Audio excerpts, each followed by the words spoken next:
Gostaria de agradecer aí a presença virtual de todas e todos. Esse é o nosso primeiro encontro do Grupo Prerrogativas. Eu sou a coordenadora de eventos, de formação, enfim, meu nome é Gabriela Araújo. Hoje quem vai mediar o debate é a Sheila de Carvalho. Vou só fazer uma breve apresentação do currículo da Sheila. Ela vai moderar o debate, depois ela vai fazer uns comentários finais. A Sheila de Carvalho é advogada de direitos humanos, representante da agenda da década do afrodescendente da ONU no Brasil. Ela é coordenadora do jurídico da Coalizão Negra por Direitos e coordenadora do Núcleo de Violência Institucional da Comissão de Direitos Humanos da OAB de São Paulo. Então, logo a gente vai passar a palavra para ela, mas antes eu queria passar também um pouquinho a palavra para o Marco Aurélio de Carvalho, que é o coordenador do Grupo Prerrogativas, um grupo que já tem 6 anos. Nós estamos agora buscando a nossa institucionalização, vocês já devem ter acompanhado algumas das nossas agendas aí nas redes sociais, mas acho que o Marco vai poder falar melhor do que eu. Marco, a palavra é sua. Obrigado, Gabi. Bom dia a todos que estão nos ocupando, nos prestigiando, perdão. É realmente uma alegria, uma honra muito grande estar aqui no dia de hoje, nessa nossa primeira atividade virtual, né? O grupo está completando 6 anos, e nesses tempos de pandemia em que o Brasil enfrenta o desafio, né, de combater um vírus e um verme, né, que está instalado na presidência da República, sempre é a hora da gente lembrar do nosso patrono, que nos inspira nesse bom combate, o nosso queridíssimo Sigmaringa Seixas, a ele o nosso compromisso de continuar lutando por um país melhor, né? Então, Gabi e todos os nossos queridos colegas, as nossas canecas de homenagem a esse incansável defensor da democracia, né? Tem um papel singular na história do país. Bom, o grupo realmente reúne variados operadores do direito, né? O presidente da OAB, o querido Felipe Santa Cruz, presidente do Sindicato dos Advogados de São Paulo, Fábio Gaspar, a presidente da ABRAT, Alessandra Camarano. Nós temos a Associação Internacional de Advogados, com o queridíssimo Moro, o nosso Moro do Bem. Nós temos vários membros do IDDD, ex-presidentes e atuais, Tufik, Hugo Leonardo, Dora, Flávia Haral, Toron, Podivo, e BCCRIM. Nós temos o Marona, ex-presidente, fez um trabalho maravilhoso, a querida Eleonora Nassif, atual presidente, a turma da BJD, a Carol, Gisele Cittadino, Carol Bronner, Estela Aranha, Samara. Nós temos, enfim, o Ney Juvelino, do MST, a Abracrim com Jader, com Michel Saliba, a turma do IASP com Miguel, o IGP com o nosso queridíssimo Cacai, grande advogado, querido amigo, as defensorias públicas muitíssimo bem representadas pelo Marcos, pelo Pedro Carriello, enfim, é um grupo realmente que reúne talvez as melhores cabeças da área jurídica e que tem conseguido protagonizar os bons combates, momentos bastante interessantes que não se omitiu frente a esses desafios todos. Então, antes de passar para a Sheila, né, acho que é inevitável nas provocações de hoje, né, Sheila, quando o Brasil enfrenta essa pandemia que hoje já vitima mais de 10 mil brasileiros, né? O presidente da República, infelizmente, vai para um churrasco comemorativo, que é realmente absurdo, né? Difícil imaginar que ele pudesse fazer isso, né? Mas, enfim, ao que parece, ele cria uma crise para resolver a crise do dia anterior, né? Essa é, digamos, talvez a estratégia do governo dele, né? Política diversionista. Mas, a bem da verdade, nós sabemos que, frente a essa crise, né, os desafios realmente são muito grandes, com 10 mil mortos, né, no Brasil, com mais de 300 mil mortos no mundo, 4 milhões de infectados, mas a gente tem a esperança, enfim, de talvez com a perspectiva do enfrentamento jurídico, fazer o bom combate. Agora, se nós estamos vivendo o que a gente está vivendo no Brasil, né, Sheila, é inevitável pensar que a responsabilidade, claro, é do presidente Bolsonaro, mas antes disso é do ministro Sérgio Moro, né, que entrou pequeno no Ministério, enfim, da Justiça e saiu ainda menor, se é que é possível dizer que saiu ainda menor, né? Esse juiz, com uma perseguição criminosa, implacável contra o franco favorito das últimas eleições presidenciais, acabou agindo, enfim, de forma, digamos, pontual e cirúrgica para elevar à presidência da República esse verme que está ali instalado, né? Então, a responsabilidade, evidentemente, é compartilhada, né? Quando eu olho para o Bolsonaro, eu vejo o Moro. A palavra é sua, Sheila.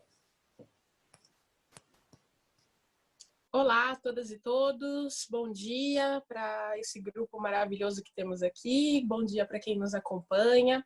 Muito obrigada, Gabi Araújo, Gabi, a gente é íntima, Gabriela Araújo e Marco Aurélio de Carvalho, pelo convite. Agradeço o Bruno Salles também, nosso companheiro de grupo, que está ajudando aqui a fazer com que isso seja possível. Muito feliz de estar debatendo aqui com vocês um tema tão necessário para esse momento. Acho que esse foi um dos temas mais acalorados nas últimas semanas no nosso grupo Prerrogativas, né? Várias discussões, vários debates, várias perspectivas fantásticas que me fizeram aprender bastante aí nos últimos dias, e acho que a gente ganha muito de trazendo isso daqui também para um debate público, né? Trazendo aqui o nosso grupo para conversar com um público mais amplo.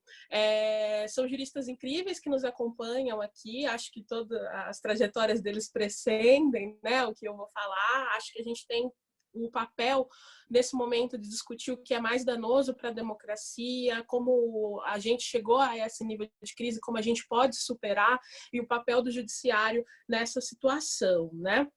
Não vou me alongar muito, porque a gente tem aqui muitos debatedores para nos guiar por essa manhã. Eu gostaria logo de passar a palavra aqui para o Lênio Streck, alguém que eu acompanho desde quando eu estava na faculdade, né? Eu vou aqui conter os meus ânimos tietes de estar debatendo com o Lênio Streck, jurista, professor de Direito Constitucional, pós-doc em Direito pela Universidade de Lisboa, o goleiro do Grupo Prerrogativas, né? Aproveito, inclusive, esse momento para fazer uma denúncia pública de como nós somos roubados no jogo contra Chico Buarque, né? Após essa pandemia, com certeza vai ter uma revanche aí para que a gente possa reparar essa injustiça cometida ao grupo do Prerrogativas aqui. Lênio, a ideia é a gente debater um pouco nesse primeiro bloco o papel do Moro, né? Essa questão do ativismo judicial, né? Os danos causados por ele, pela nossa democracia, e essa situação agora de estar e saída do governo do Jair Bolsonaro e as consequências que a gente tem desse movimento no nosso Estado democrático de direito, né? Vimos essa semana que você fez um artigo muito instigante com Pedro Serrano para o Reinaldo Azevedo, né, respondendo alguns questionamentos que ele trazia lá acerca dessa questão do ativismo judicial, a judicialização da política, os limites acerca dessa abordagem. Se você puder comentar um pouco a sua perspectiva e trazer luz a esse problema com a ótica do impacto do Sérgio Moro para essa crise que vivemos, agradeceria. Com a palavra, Lênio.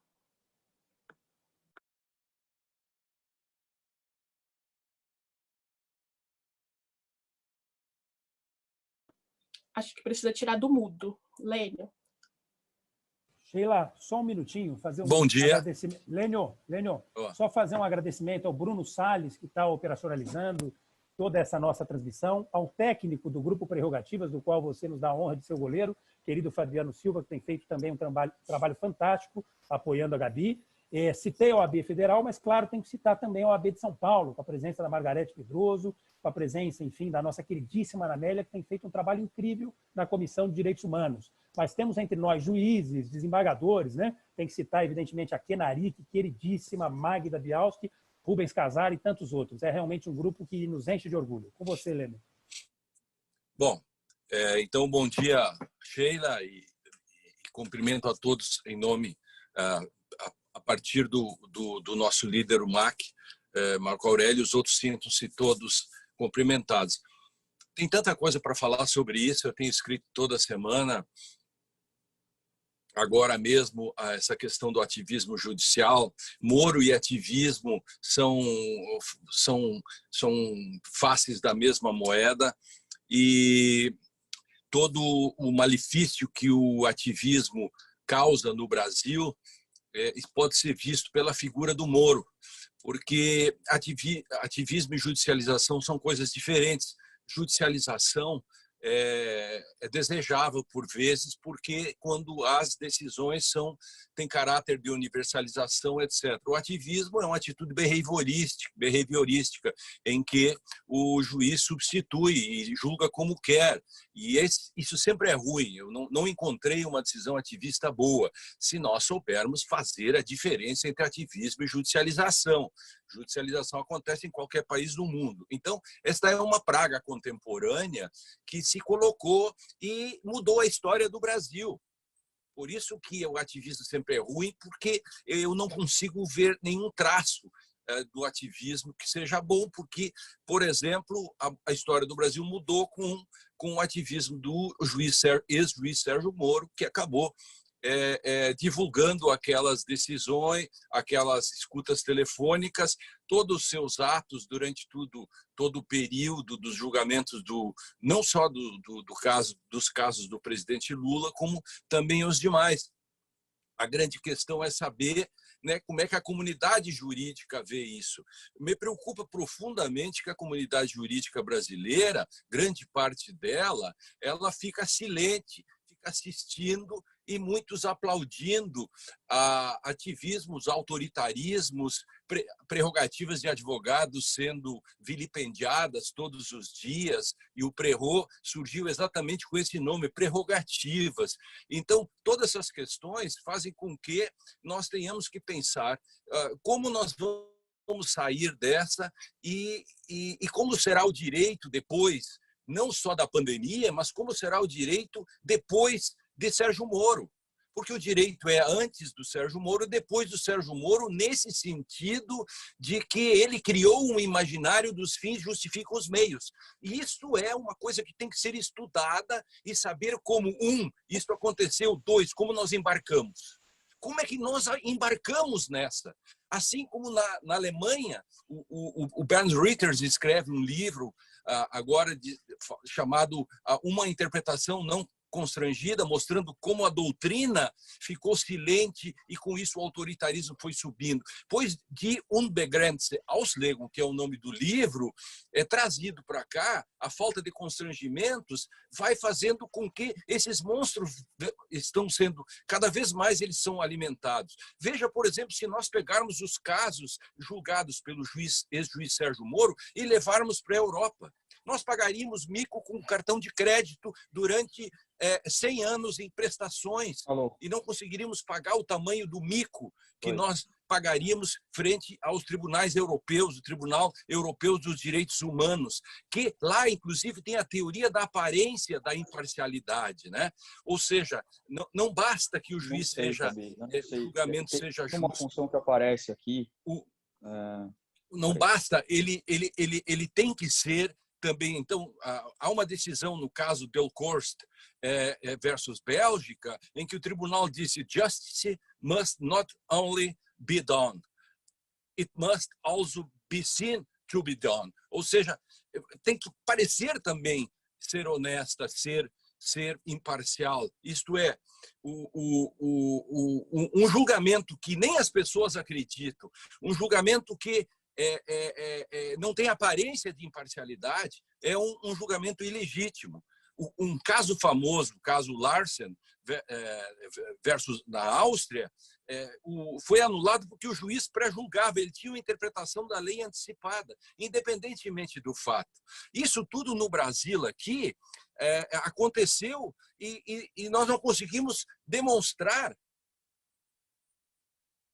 cabalmente, facilmente seria demonstrável a suspeição do juiz Sérgio Moro. Ou seja, a suspeição é a holding de tudo o que ele fez durante todo esse tempo.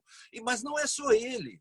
Veja que uma coisa, o item 9 da condenação do ex-presidente Lula, a primeira condenação, diz que não se pode exigir, isso é decisão do TRF4, não se pode exigir do Ministério Público isenção.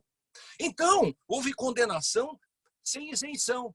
Ora, todos os acordos internacionais que o Brasil assinou até hoje diz que todas as pessoas têm direito de ser julgadas por um tribunal isento e imparcial. Será que um órgão como o Ministério Público, que tem as mesmas garantias da magistratura, não faz parte do conceito de tribunal e, portanto, qualquer réu tem direito? E, portanto, uma vez que Lula e outros foram julgados sem isenção, confessadamente sem isenção, porque o tribunal acabou dizendo que não se pode exigir do Ministério Público isenção. Se tudo isso é verdadeiro, e isso inclusive transitou em julgado essa questão, a minha pergunta é se, de fato, não se pode fazer ainda agora uma ação com relação a essa questão do próprio Ministério Público, que não foi isento conforme decisão do item 9 da primeira condenação. E somando isto com as atitudes do Sérgio Moro, essa conjuminância que houve, denunciada pelo Intercept, tudo isto, como se fosse isso aqui o VAR, né? Estou fazendo um VAR jurídico, olhando de novo, a gente vê ali a mão do zagueiro Sérgio Moro, ou o juiz Sérgio Moro, ensinando para o centroavante qual é o canto que ele deve chutar, e ainda amarrando as mãos do goleiro, não deixando ele pegar.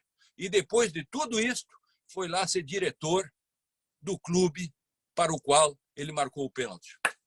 Minha primeira impressão é essa: ativismo, parcialidade, história toda, resultados históricos, a nossa função, o que temos que fazer resistindo. Perfeito, Lênio. Acho que traz muitos elementos aqui para a gente considerar. Eu gostaria de passar a palavra agora para, até voltando no tempo, na época que nós tínhamos ministros da Justiça com decência, né? Então, gostaria de passar a palavra para o José Eduardo Cardoso, ex-ministro da Justiça, né? Foi procurador do município, foi deputado federal, foi da AGU, é um jurista aí de grande envergadura, qual muito admiro. Com a palavra, José Eduardo Cardoso, para trazer, inclusive, essa perspectiva do que esperava, né, nesse galgar aí até o Ministério da Justiça, e quais as expectativas acerca da atuação de um ministro da Justiça diante de uma crise democrática na qual vivendo, né? Lógico que nesse cenário ele tem muita culpa, né? Então, com a palavra, José Eduardo Cardoso. Olha, eu queria cumprimentar a todos, meu bom dia a todos e a todas, saudar o Grupo Prerrogativas na pessoa do Marco Aurélio, nosso coordenador desse grupo, e a todos aqueles que nos assistem.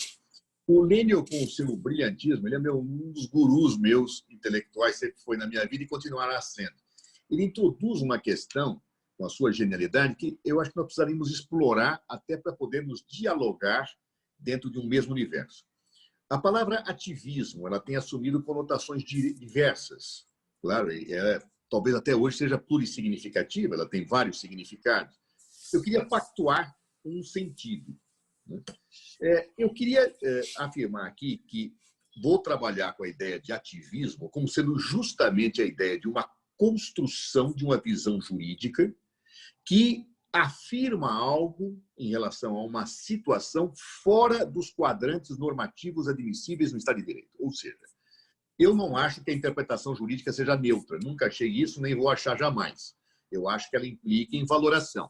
Mas há uma valoração dentro da possibilidade de significados possíveis e outras que vão para fora dos significados possíveis. O ativismo é a construção de uma tese jurídica, portanto, que se projeta para fora dos limites daquilo que o Estado de Direito admite.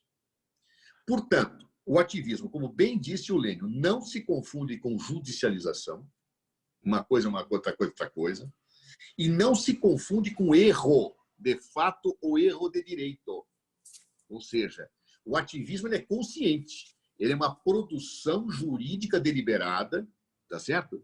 Que constrói uma tese para tutelar algo que o julgador quer.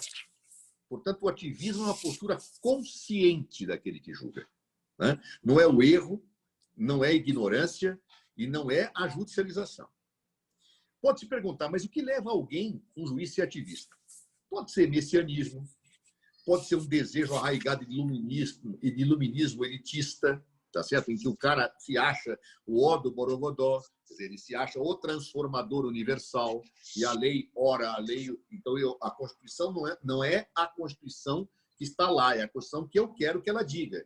Então, esse iluminismo provoca essa postura ativista. Ou então é oportunismo mesmo. Tá certo? Ou seja, o indivíduo quer galgar uma certa situação específica, o indivíduo quer jogar para a plateia. Então, agora, isso é irrelevante. Quer dizer, objetivamente, ele é irrelevante se o indivíduo ele é ativista por messianismo, por iluminismo, por oportunismo. Ativista é ativista, ponto. E eu quero dizer, e aí minha opinião pessoal, que não existe ativismo do bem ou ativismo do mal. Porque muitas vezes nós vimos posturas no campo progressista voltadas ao ativismo.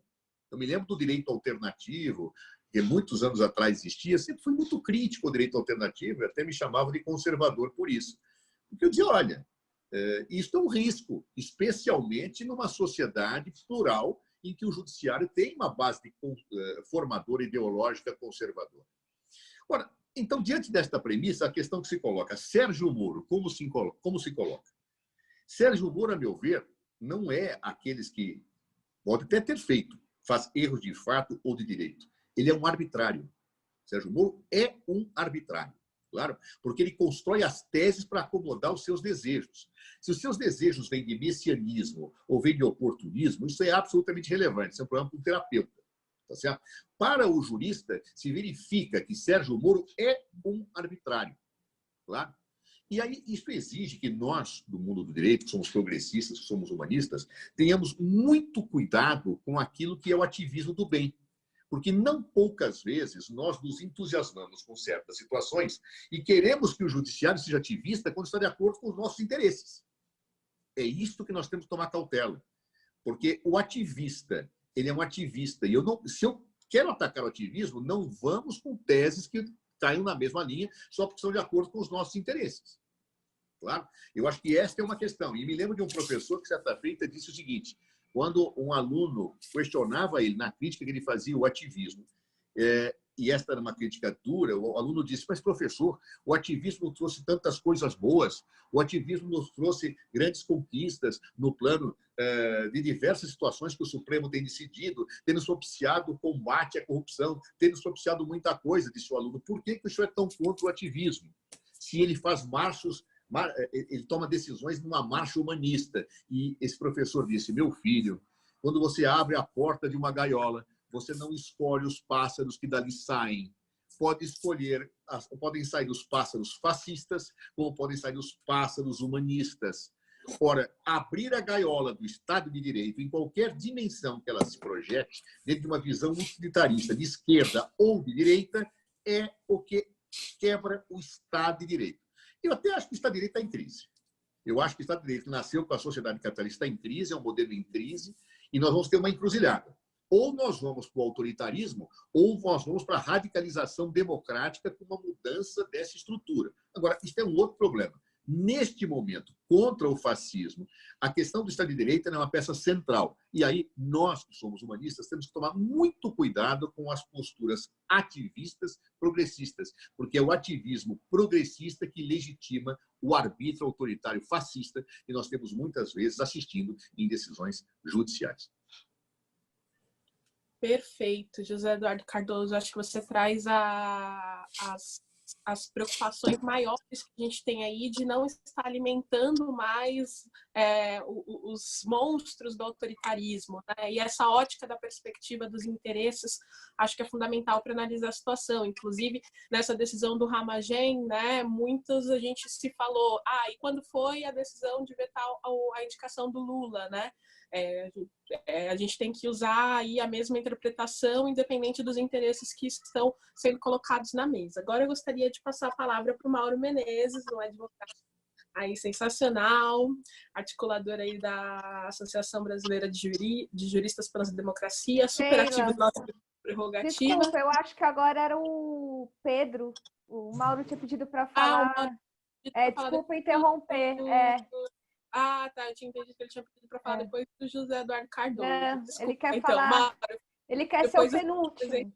Ok. Então, Pedro Serrano, vamos lá. Que eu acho que já se conecta muito com o que o Lênio trouxe, com o que o José Eduardo Cardoso também apresentou. Né? O Pedro Serrano, professor de Direito Constitucional da PUC. Mais do que isso, também ele tem sido quem tem abrigado aí os membros do Grupo Prerrogativa numa espécie de QG da resistência, né, para debater o nosso Estado Democrático de Direito. Com a palavra, Pedro. Muito obrigado pela oportunidade aí, gente, estar aqui falando com gente tão ilustre e querida, né? Só tenho gente querida aqui. Né? Bem, eu vou colocar meu ponto. Eu acho que o ativismo, ele depende de qual linhagem de pensamento jurídico você segue para você poder chegar a alguma definição. Em algumas linhagens ele vai ser mais simples, em outras ele vai ser um pouco mais complexo. O Zé adota, nesse momento, não sei qual que é a linha jurídica que ele tem seguido nos últimos tempos, mas ele adota uma linhagem, vamos dizer, positivista, analítica, quer dizer, a regra contém todos os casos que é possível dela prever, numa moldura de sentido. Para quem adota uma linhagem mais como eu, como Lênio, que é uma linhagem avaliativa do direito, se torna um pouco mais complexo. Creio eu, né? O Lênio vai poder me... Eu e o Lênio temos divergências também, né? Ele é gadamerista, eu sou mais spinoziano, até uma... Mas é que hoje em dia isso é secundário, né? Para quem está enfrentando Bolsonaro, tudo aqui é meio secundário. Mas, digamos assim, por que se torna complicado isso? Porque nós temos que falar de qual momento histórico nós estamos falando quando falamos em ativismo. Momento histórico, inclusive, na história do pensamento jurídico. Nós temos novos ativismos hoje em dia que me preocupam muito. Mas, grosso modo, eu vou tentar localizar um pouco historicamente, já vista que a gente deve ter muita gente que estuda ainda direito, Zé. Tem que ser um pouco didático, viu, Lênio? Mas, assim, o século XIX ele foi marcante para o direito porque ele significa uma tentativa que houve na humanidade de universalizar o que na época se acreditava como método científico para tudo, para todo o viver humano. A ciência tinha funcionado bem, como vê a natureza, uma máquina de causa e efeito, e queria se transportar os bons resultados daquele modelo científico para qualquer área da existência humana, do saber humano, em especial para as humanidades. Aí que surge a economia, sociologia e surge o positivismo. E o positivismo surge na Alemanha, que, vamos dizer, como jurisprudência dos conceitos, na França como positivismo exegético, no mundo anglo-saxão como jurisprudência analítica, mas sempre pautado num literalismo, né? Ou seja, numa visão minimalista, onde você interpreta a regra como capaz de conter todos os casos a qual ela se destina a incidir, né? E onde ela é interpretada por um mecanismo mecânico, um raciocínio de premissa maior que se aplica a uma premissa menor e leva a uma conclusão, e aonde o juiz é posto como uma mera boca da lei, um autômato aplicador da lei. Eu vou tentar que ser o mais rápido, mais sintético possível. Isso gera problemas. O Lênio tem um exemplo que eu acho que ele se inspirou num exemplo de Working Dado Park, né?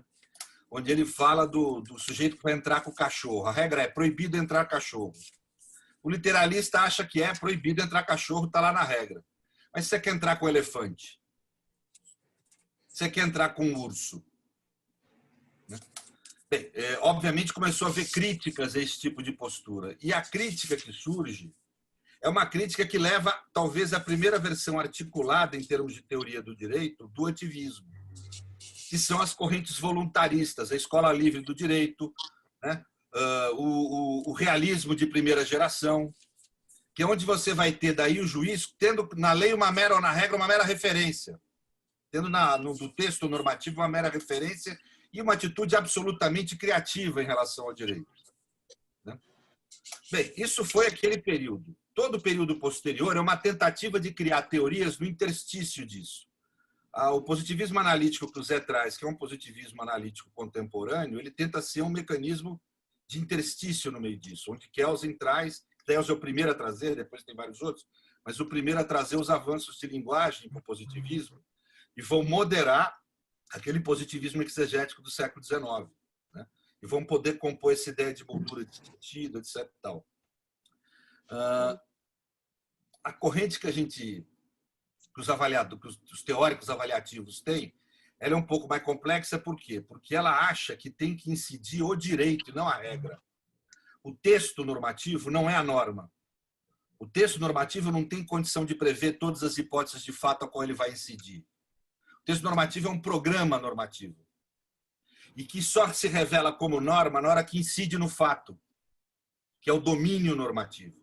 É Frederick Miller quem usa essas expressões. E ali ele revela o conteúdo normativo que realmente ele tem. Então, veja, fica mais complexo um pouco. Você dizer, numa teoria analítica, basta você falar, está fora da moldura, embora Kelsen, que é um analítico, admite as interpretações fora da moldura no capítulo 8º, do Teoria Pura do Direito. Mas os outros não, quer dizer. E ele só admite na 3ª edição do Teoria Pura do Direito. Mas você resolve bem quando você está na teoria analítica, assim, ó, o que está fora da moldura para nós é o que está fora do direito. É um conceito um pouco mais complexo, porque o direito tem que ser visto como integridade e coerência. O que refoge a essa integridade e coerência do direito é ativismo. Como bem falou o Zé, ativismo não é erro. O erro é uma disfunção. Não há, para mim, nenhum tipo de sistema humano, em especial o sistema de linguagem, que não tenha disfunções. Você tem o Estado Democrático de Direito, ele é uma construção ideal. Na hora que você vai aplicar na prática, vão haver disfunções indesejáveis, mas vão haver, né? O problema é que o ativismo de hoje em dia ele se coloca como patologia e não como disfunção. Porque ele se apresenta muitas vezes como medida de exceção. Significa o quê? Que aí a gente é necessário ingressar nesse tipo de debate, a meu ver, para compreender o fenômeno jurídico contemporâneo, né? Ele não só passa a ser uma decisão que refoge ao direito como integridade, mas ele passa a ser um agir político que visa utilizar do direito como combate ao inimigo. E isso é uma forma de ativismo extremamente nefasta, porque ela, para mim, na América Latina, ela capitaneia a nova forma de autoritarismo própria no século XXI, que é o que eu chamo de autoritarismo líquido, aquele composto por medidas de exceção. Então, esse é uma parte do ativismo, é uma espécie do gênero ativismo, mas muito relevante, que eu queria falar dela, porque quem me antecedeu já falou bem do resto, vamos dizer assim, né? Esse agir político do judiciário, essa produção de medidas de exceção que estão fora do direito, mas a título de aplicável, que tem um caráter fraudulento, porque aparentam um cumprimento do direito, mas tem um conteúdo político, tirânico, num processo não de tratar com o réu, aquele cidadão que eventualmente errou, mas tratar com a figura do inimigo, aquele ser desprovido de condição humana no sentido jurídico e político da expressão, desprovido de proteção jurídica e política mínima, inclusive no interior do processo. Nós vimos na Vaza Jato isso, né? O direito e vimos no processo do Lula mais do que nenhum, né? O réu é tratado como um ser não humano naquela condição, porque os seus direitos mínimos não são observados. O processo do Lula é exemplar. Não é que você tem descumprimento ou nulidades de normas de processo penal apenas. Se a gente fosse possível, eu fiz esse exercício, Lênin, eu preciso mostrar isso. As 10 normas de processo penal que eu acho que são qualificáveis como normas de civilização. A ruptura de uma delas leva a você falar que a norma, o padrão de civilização está quebrado, está rompido, né? Aquele mínimo de civilização não é só um problema de princípio constitucional, né? São os princípios constitucionais que estabelecem a relação civilizada entre Estado e pessoa, né? As 10 normas estão quebradas no caso do Lula, não é uma. Então, veja, isso é um processo penal? Não, isso não é um processo penal. É a primeira vez que nós tivemos na humanidade? Não, Stalin foi um grande exemplo. Os processos de Moscou foram muito semelhantes. Tinha advogado, tinha processo, tinha juiz, tinha autoridade competente, tinha recurso, mas todo mundo sabia o resultado antes de começar o processo. Então, o que me preocupa no ativismo mais do que tudo é essa nova forma de ativismo que nós temos, que aqui na América Latina, porque na Europa eu vi que é diferente, eu não vou ter tempo de falar. Estados Unidos também. Lá é o executivo ainda. Mas aqui na América Latina, essas medidas de exceção têm sido produzidas sob liderança do Poder Judiciário, do sistema de justiça, mais do que o Poder Judiciário, com apoio da mídia. E nós precisamos estar atentos nisso, né? E queria dizer mais. Isso não se confunde, que aí fica pior para nós explicar. Eu e o Lênin estamos se virando aqui para explicar. Uma coisa são essas medidas de exceção, são produzidas pelo processo de justiça já há algum tempo no país, na minha pesquisa desde a década de 90, marcadamente, né? Mas que agora não podem se confundir com a legalidade extraordinária, que é a forma legítima de resposta do Estado democrático de direito à crise e às situações de emergência, que é o Covid. Que não é medida de exceção, não é estado de exceção no sentido de anomia, de não haver norma, de haver selvageria no sentido kantiano, de haver a conduta política bruta de exercício da soberania sem controle por norma. Não é isso. Há uma normatividade, um regime jurídico especial, como falava Celso Antônio, mas um direito especial, como fala Gambem, um direito extraordinário para um momento extraordinário, produzido pelo Estado Democrático de Direito. E que, inclusive, cria deveres de agir para a autoridade. Eu falei na Globo de um jeito simplesinho disso essa semana. Quer dizer, não há poder no Estado de Direito que não esteja amalgamada a noção de dever. Isso não deixa de existir no momento de legalidade extraordinária. Há um dever de agir do poder público, obviamente dentro dos limites postos. Vocês vejam que é um tema complexo, eu tentei ser o mais sintético possível. Eu agradeço muito a atenção de todo mundo. Sim, de fato, é muito desafiador, né? Dentro dos nossos 5 minutos aqui à disposição, tentar trazer toda essa contextualização ainda mais indo para além, como o Pedro muito bem colocou, né? Agora eu gostaria de passar a palavra na ordem certa para o Mauro Menezes, ex-presidente da Comissão de Ética Pública da Presidência da República, professor de Direito Processual do Trabalho na pós-graduação da IESB, articulador aí do Grupo Prerrogativas e da ABJD, Associação Brasileira de Juristas pela Democracia. Mauro, se você puder trazer um pouco das suas perspectivas em relação ao ativismo judicial e como isso se relaciona com o papel do Moro, que tem sido aqui o ponto inicial do nosso debate, agradeceria. Com a palavra, Mauro. Mauro, só um registro, agradecer que todo mundo, nós estamos com centenas de pessoas nos acompanhando, nós vamos depois repor todo o conteúdo, o começo do debate, nós tivemos a homenagem ao nosso grande Sigmaringa Seixas, nós vamos repor depois no nosso canal do YouTube, tem muita gente entrando em contato, não está conseguindo acesso, porque nós já conseguimos em pouco espaço de tempo a lotação aqui desse aplicativo. Então, mais uma vez, agradecer e um abraço para o nosso querido Juarez Tavares, que está acompanhando também.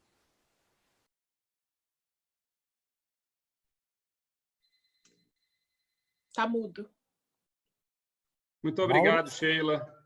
Agradeço a Marco, agradeço a Gabriela Araújo, a generosidade do convite, debater aqui com esses grandes juristas que são referências para todos nós, e a minha satisfação de integrar o Grupo Prerrogativas, mais do que nunca um fórum de debates extremamente qualificado e que congrega pessoas de diferentes formações, todos com um compromisso muito sólido com a democracia e com o Estado de Direito. Justifico aqui, na verdade, a inversão da ordem dos oradores decorreu de um pedido de preferência inversa feito pela nossa debatedora Gabriela Prioli, que, como sabemos, nós que somos advogados de tribuna, quem fala por último tem uma grande vantagem. Então, a Gabriela reivindicou esse privilégio e nós todos acolhemos a reivindicação. A questão do ativismo judicial, eu entendo que deva ser trazida inicialmente sob o ângulo terminológico, e Lênio já expôs a premissa essencial de que não se deve confundir o ativismo, que, na verdade, consiste numa deformação da judicialização, com a judicialização ela mesma, que não necessariamente tem esse conteúdo deformado, esse conteúdo patológico.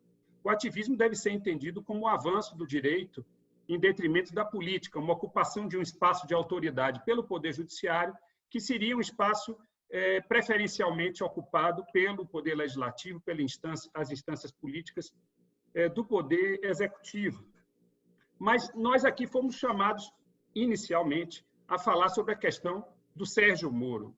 E não há nada melhor para trazer uma análise do ativismo judicial no momento presente no Brasil do que analisar a trajetória do Sérgio Moro.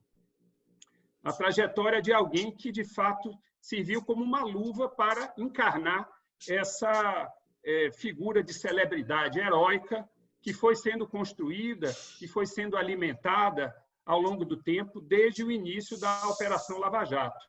A Operação Lava Jato em si já se afigurava como algo, de certa forma, anômalo, porque mais tarde a Vaza Jato veio a demonstrar, ela em si passou a indiferenciar a atuação judicial com a atuação policial e a atuação do Ministério Público, ali numa promiscuidade indevida e ilegal.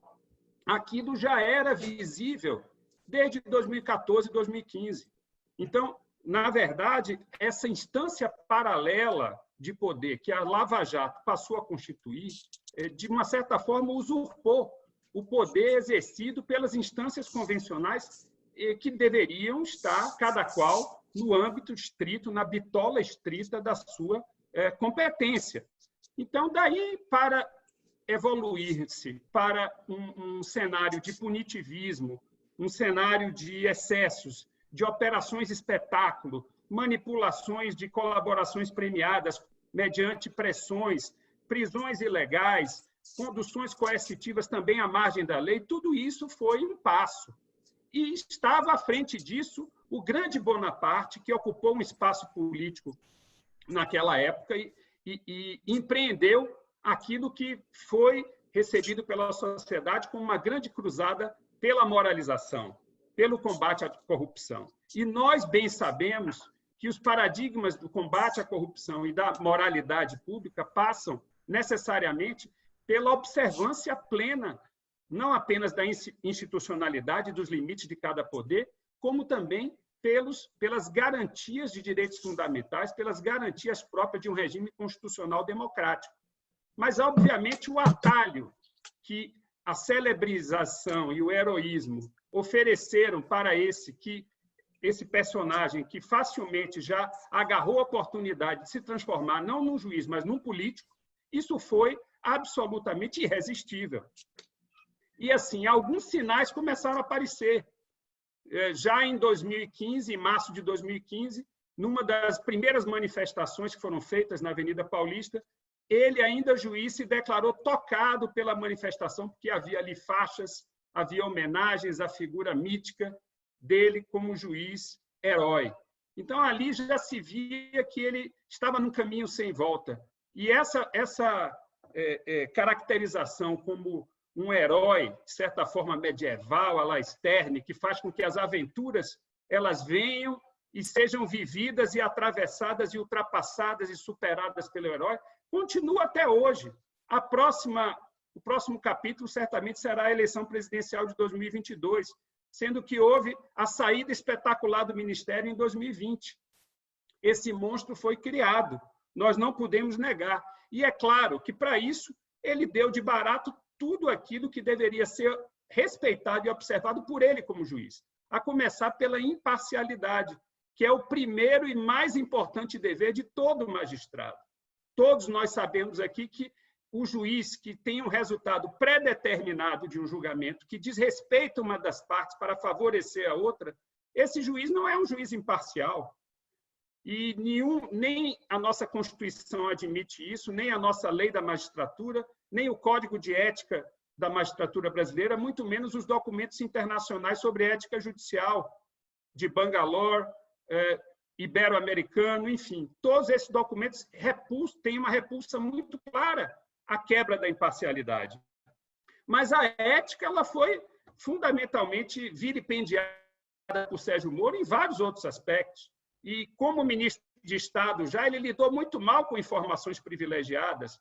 Inclusive, na época da Vaza Jato, ele próprio confessou que teria levado informações para aliviar ministros do Supremo que estariam potencialmente implicados nos vazamentos. A troca de favores. Nós temos aí um magistrado que, evidentemente, produziu uma sentença anunciada, como muitos dos juristas que estão aqui denunciaram à época. Esse magistrado, ele, inclusive, manipulou, e outro dia ele até confessa essa manipulação, para que uma decisão legítima do desembargador Rogério Favretto não tivesse seus efeitos concretizados com a libertação do presidente Lula. Ele confessou isso naquela entrevista de saída do Ministério da Justiça, atribuindo esse mérito, por assim dizer, ao então diretor-geral da Polícia Federal. Obviamente, ele participou daquele petit comitê que, de maneira absolutamente irregular, evitou o cumprimento de uma decisão de uma autoridade competente. Então, esse indivíduo, ele depois, evidentemente, entra na política. E entra na política da pior maneira. Ele suspende o sigilo da colaboração premiada do ex-ministro Antônio Palocci uma semana antes da eleição presidencial, para prejudicar a candidatura do Fernando Haddad, nosso companheiro do Grupo Prerrogativas, que era o candidato que, à época, mantinha uma disputa muito, muito estreita com Jair Bolsonaro. E ele, através da troca de favores, que agora já se sabe que é um mecanismo utilizado com muita frequência por ele, Sérgio Moro, ele negocia a ida ao Ministério da Justiça mais adiante. Então, essa é a entrada dele no cenário político propriamente dito. E, evidentemente, que agora nós sabemos, para não me estender muito, com a saída do ministro Sérgio Moro da pasta da Justiça, por uma revelação própria e por confirmações feitas pelo presidente Jair Bolsonaro, o ex-ministro Sérgio Moro, ele, de fato, a ele se atribui uma negociação absolutamente estranha, mediante a qual teria sido prometido um cargo vitalício de ministro do Supremo Tribunal Federal para que ele permanecesse no ministério, atribuindo aí seu prestígio ao governo Bolsonaro. Assim como uma pensão muito mal explicada e totalmente à margem da lei, que também teria sido negociado para uma situação de infortúnio. Então, tudo isso, inclusive, levou alguns desses juristas que aqui estão, como Lênio Streck, Pedro Serrano, todos capitaneados pelo grande professor Celso Antônio, a produzirem uma denúncia ética que foi encaminhada à instância competente, e o ministro Sérgio Moro terá que se explicar, terá que se justificar, mas creio, sem dúvida, que nós temos aí uma situação que define claramente o ativismo judicial em nosso país, imbricado com essa saga da Lava Jato, dos seus excessos, dos seus abusos, e encarnada e corporificada na figura mítica, falsamente heróica, do ex-ministro Sérgio Moro. Obrigada, Mauro. Eu gostaria agora de passar a palavra, porque a gente já alongou um pouco esse bloco, né, e mais diretamente para a Gabriela Prioli, mestre em Direito Penal pela Universidade de São Paulo, professora de pós-graduação em Direito na Universidade Presbiteriana Mackenzie, comentarista da CNN Brasil, né, no Twitter dela. No Twitter chamou muito ela uma pessoa que janta cedo, os fascistas, né, da TV. Então, ela tem essa fama também na blogosfera. E nossa parceira aí dentro do grupo do Prerrogativas, que tem trazido muita luz a certos debates difíceis de se travar com o público, né? Gabriela, para você, eu acho que pode ser interessante, dentro dessa perspectiva que temos trazido aqui acerca do ativismo judicial, a ótica de uma criminalista, né? Qual que é o papel do Moro, qual que é o impacto de uma ação como o Moro e outros juízes similares, né? Considerando também o processo da Lava Jato como um todo, né? Numa sociedade tão sedenta pelo punitivismo, né? Numa sociedade que clama ali a prisão como a única forma de solução de conflitos e que demanda, né, essa punitividade, essa ação punitivista frente a ações aí de corrupção diversas, sem se preocupar muitas vezes com a técnica e com todos esses elementos aí que os juristas que nos antecederam falaram também. Com a palavra, Gabriela. Oi, gente. Estamos no bom dia ainda? Bom dia para todo mundo. Difícil, hein? Porque a gente tem aqui os 5 minutos, Sheila. Mas aí, quando você me apresentou, você já me fez aqui uma proposta de fala que eu vou demorar 55 minutos. Mas tudo bem, vou tentar. Embora seja prolixa. Na TV eu tinha, no máximo, 3 minutos entre uma fala e outra. Então, acho que eu já comecei a me adequar. Eu vou preferir um pouco, eu estava anotando aqui as falas dos meus colegas, e aqui é uma honra para mim participar desse debate com tanta gente boa, e para tentar fazer um apanhado e desenvolver uma argumentação, acho que menos da perspectiva de criminalista, só criminalista, mas trazendo a visão da criminalista que começou a trabalhar com comunicação. Eu não sei se todo mundo já sabe, mas eu não advogo, mas já faz alguns anos eu me afastei dos casos e eu tenho trabalhado com comunicação já há algum tempo. E a minha transição de atividade teve muito a ver com o fato de que eu achava que a gente só falava para a gente mesmo. Então, eu sei que a gente está aqui no Prerrogativas, estamos entre advogados, estamos entre colegas, mas quando a gente começa a falar, e aqui eu vou pegar uma fala do professor Pedro Serrano, dos novos autoritarismos como um agir político para usar o direito como forma de combater o inimigo, então a gente está falando de um agir político, a gente está falando de algo que tem reflexo na sociedade como um todo. Então, eu só posso usar o direito como instrumento para combater o meu inimigo, e isso só vai ser eficaz se eu conseguir fazer isso sem que as pessoas percebam que isso é ruim. E que isso é ruim, inclusive, para elas. Então, você fala de uma sociedade que tem essa ânsia da punição, que acha que a punição é a única forma de solução das coisas. E eu acho que eu não estou no vídeo. Não, estou vendo o comentário. A gente precisa... Como que a gente faz para mudar esse anseio popular? A gente tem que se comunicar com qualidade e de uma maneira que as pessoas nos compreendam.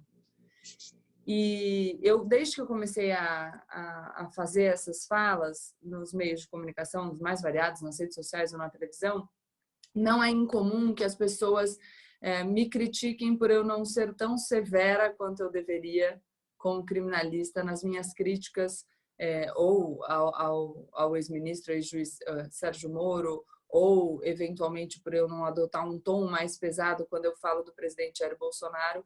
Mas o que eu digo eu traço a minha estratégia de uma maneira a alcançar mais pessoas e alcançar essas pessoas sem que elas pensem que eu estou, de alguma maneira, apresentando uma visão absolutamente enviesada para conseguir colocar uma agenda que é a agenda que eu acredito.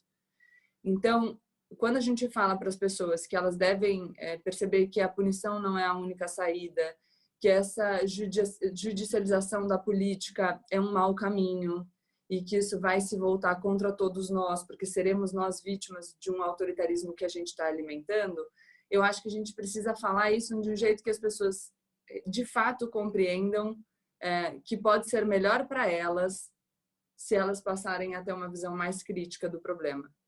Porque a gente sabe, nas férias no Ano Novo eu estava lendo Retórica do Aristóteles e eu falo que do livro inteiro, que é maravilhoso, mas uma fala que as pessoas só se preocupam se de fato elas se veem como vítimas potenciais daquilo que você está falando que é um problema.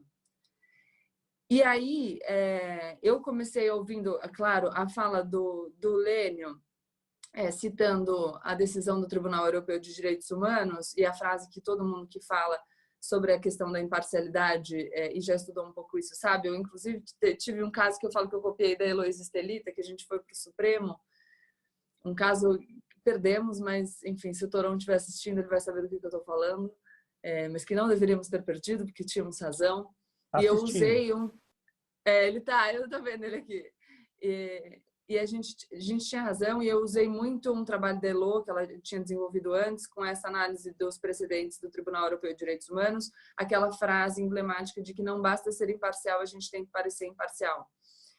E a gente, nós aqui, temos que parecer imparciais quando a gente comunica sobre aquilo que a gente entende.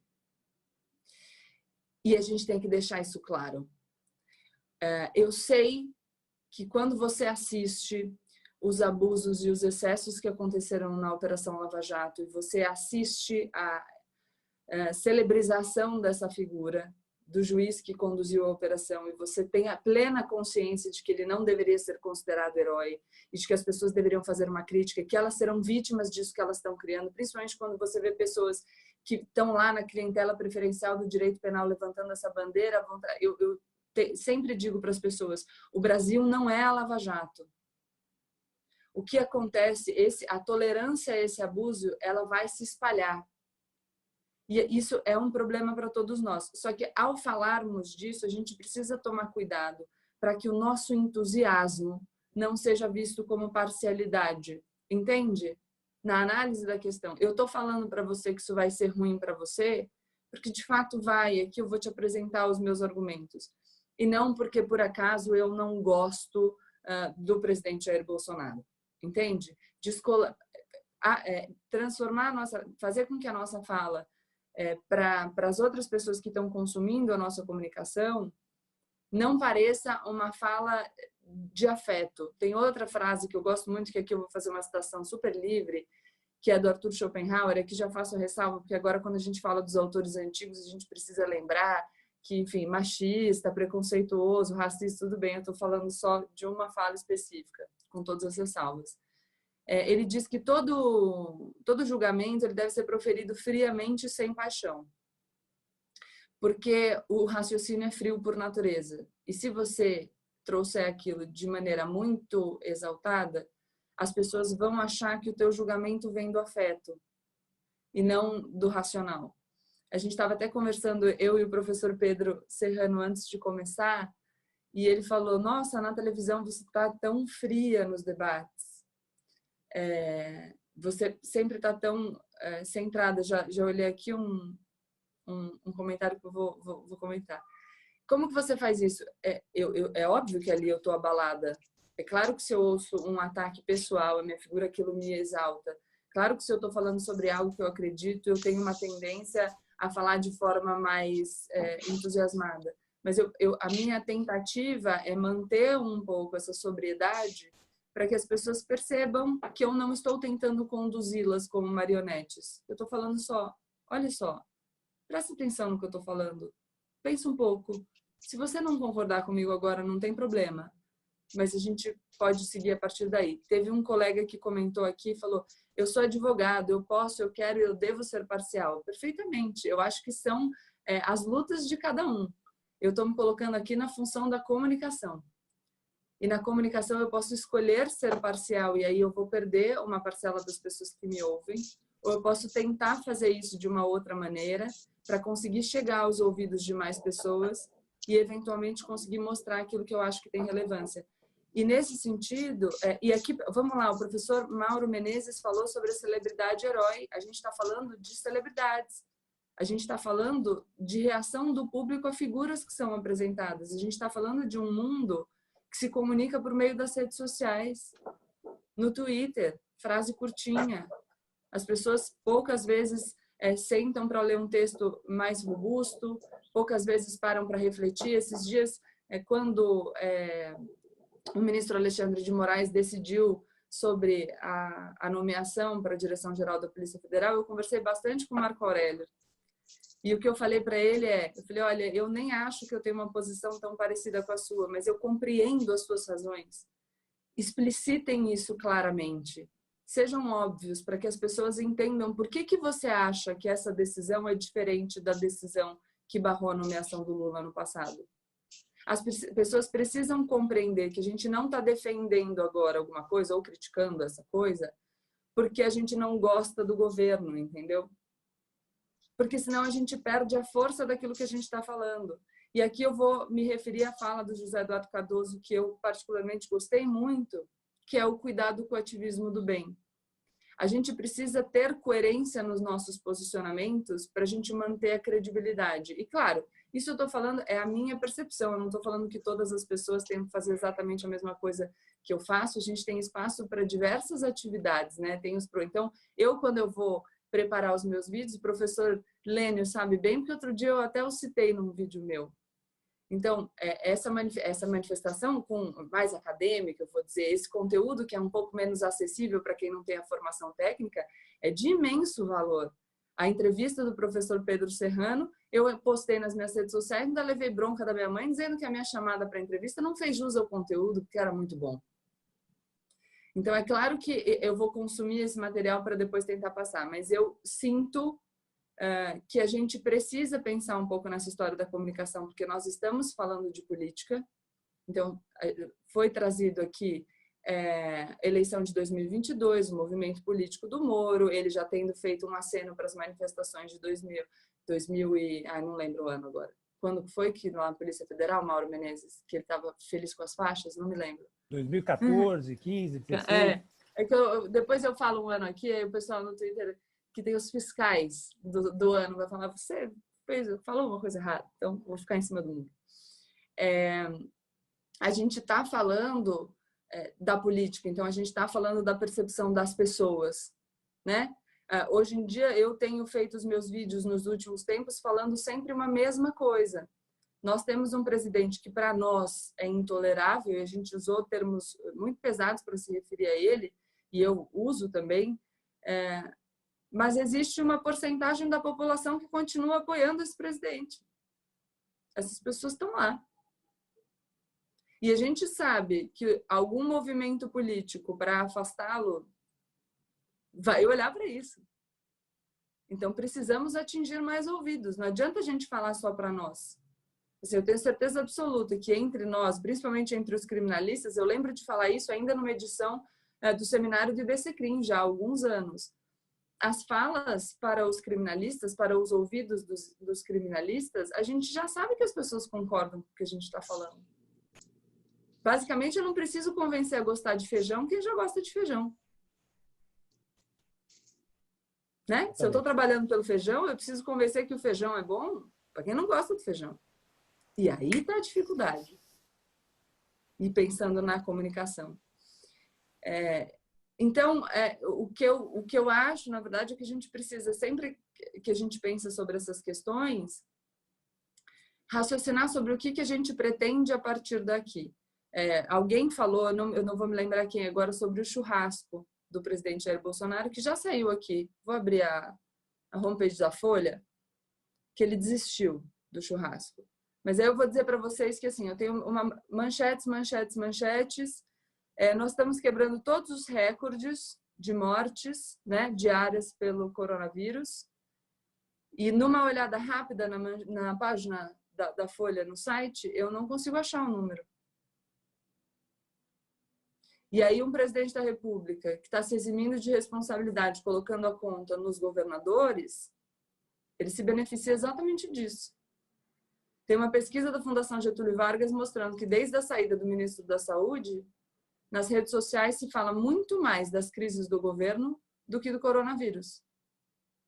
Então a gente tem um presidente que não geriu a crise, que se exime de gerir a crise, que cria tumulto o tempo inteiro, e a gente está fazendo exatamente o que ele quer. Falando exatamente do que ele quer. É isso. Obrigada, Gabi. Realmente é até difícil de engolir, né? Mas você já trouxe o tema que a gente quer abordar um pouco mais nesse segundo bloco, né? Eu vou ser a moderadora um pouco chata, por mais que eu goste muito de escutar vocês, esteja aprendendo muito com o debate que a gente está trazendo aqui, tão necessário, está sendo super elogiado aqui nos comentários, está subindo vários comentários elogiando o debate, a qualidade das exposições aqui, a genialidade dos temas que estão sendo trazidos, do debate que está sendo trazido, mas eu preciso fazer monitorar para garantir o direito ao almoço de todas e todos, né? Então, acho que é importante. E aí, quando der o tempo, a ideia é a gente falar até 5 minutos no máximo. Quando der 4, eu dou uma chamadinha de atenção aqui, que pode atrapalhar um pouco o raciocínio, já peço desculpas, mas só para a gente conseguir se atender ao tempo que foi proposto, né? Acho que a proposta desse bloco a gente discutiu um pouco mais. Então, qual que é o papel do judiciário, qual que é o papel da justiça em relação ao Jair Bolsonaro? Porque não tem como a gente se eximir de que a gente não está vivendo um cenário de normalidade, né, da presidência. A gente tem um presidente que está gerando crise após crise, como muito bem colocado aqui, que está fazendo uma banalização da vida ao extremo diante da crise pandêmica que a gente está vivendo. As pessoas estão perdendo seus familiares, as pessoas estão perdendo seus empregos, as pessoas estão perdendo suas perspectivas e esperanças, e ele faz piada, faz chacota, gera crise. Não está fácil. Para nós que somos desse campo mais de defesa dos direitos, a gente fica numa situação de sem saber o que fazer, que, como bem apontado pela Gabriela, é alguém que ainda detém um certo apoio popular, né? Mas que diariamente se atenta às instituições democráticas que a gente tanto defende. Então, já gostaria de passar a bola para o Lênio, né? Para ele trazer... Só um minutinho, Priscila. Não. Um minutinho. Lênio, só fazer uma observação importante. A gente vai ter pouco tempo agora, nós temos cerca de meia hora ou 40 minutos. Você vai ter o direito, evidentemente, de usar um pouco mais da fala, porque você, na forma da lei, respeitou cada segundo, né? A gente vai ter que juntar um pouco os dois blocos, né? Nós estamos falando de crise da democracia e Jair Bolsonaro, e eu quero pegar um gancho na primeira fala, explicando o que a Gabriela falou, para você já tocar a bola no tempo que você tem com mais liberdade, tá? Na verdade, quando a gente olha para o Jair Bolsonaro, nós temos que enxergar o Sérgio Moro. Isso explica um pouco, Gabi, por que eu vejo essa questão do Lula com diferença em relação à questão do Ramagem, tá? Claro. O Moro agiu de forma criminosa, com o objetivo claro de tirar das eleições o então franco favorito, o ex-presidente Lula, que teria ganhado, inclusive, merecidamente no primeiro turno. Agiu de forma criminosa, o Lênio tem denunciado isso. Nós levamos o Moro à Comissão de Ética Pública, tive o prazer de assinar esse documento junto com o Celso Antônio, o Lênio e tantos colegas, e levamos ao Supremo Tribunal Federal também. Então, ele tem que ir para o banco dos réus, e é importante a gente juntar um pouco essas duas dimensões. Ele tem responsabilidade direta. Quando eu olho essas mortes todas, eu estou vendo a digital dele. Então, Lênio, por favor. Bom, eu vou tentar ser... se eu seguir os conselhos da Gabriela, eu vou ser bem fofo, né? Para tentar comunicar isso. Acho difícil é muito difícil você criar um discurso de comunicação sobre questões, às vezes, complexas de direito. E não dá para contar as coisas de um modo muito simples, que elas já não são mais elas. Essa é uma velha questão. Eu passo por isso todos os dias.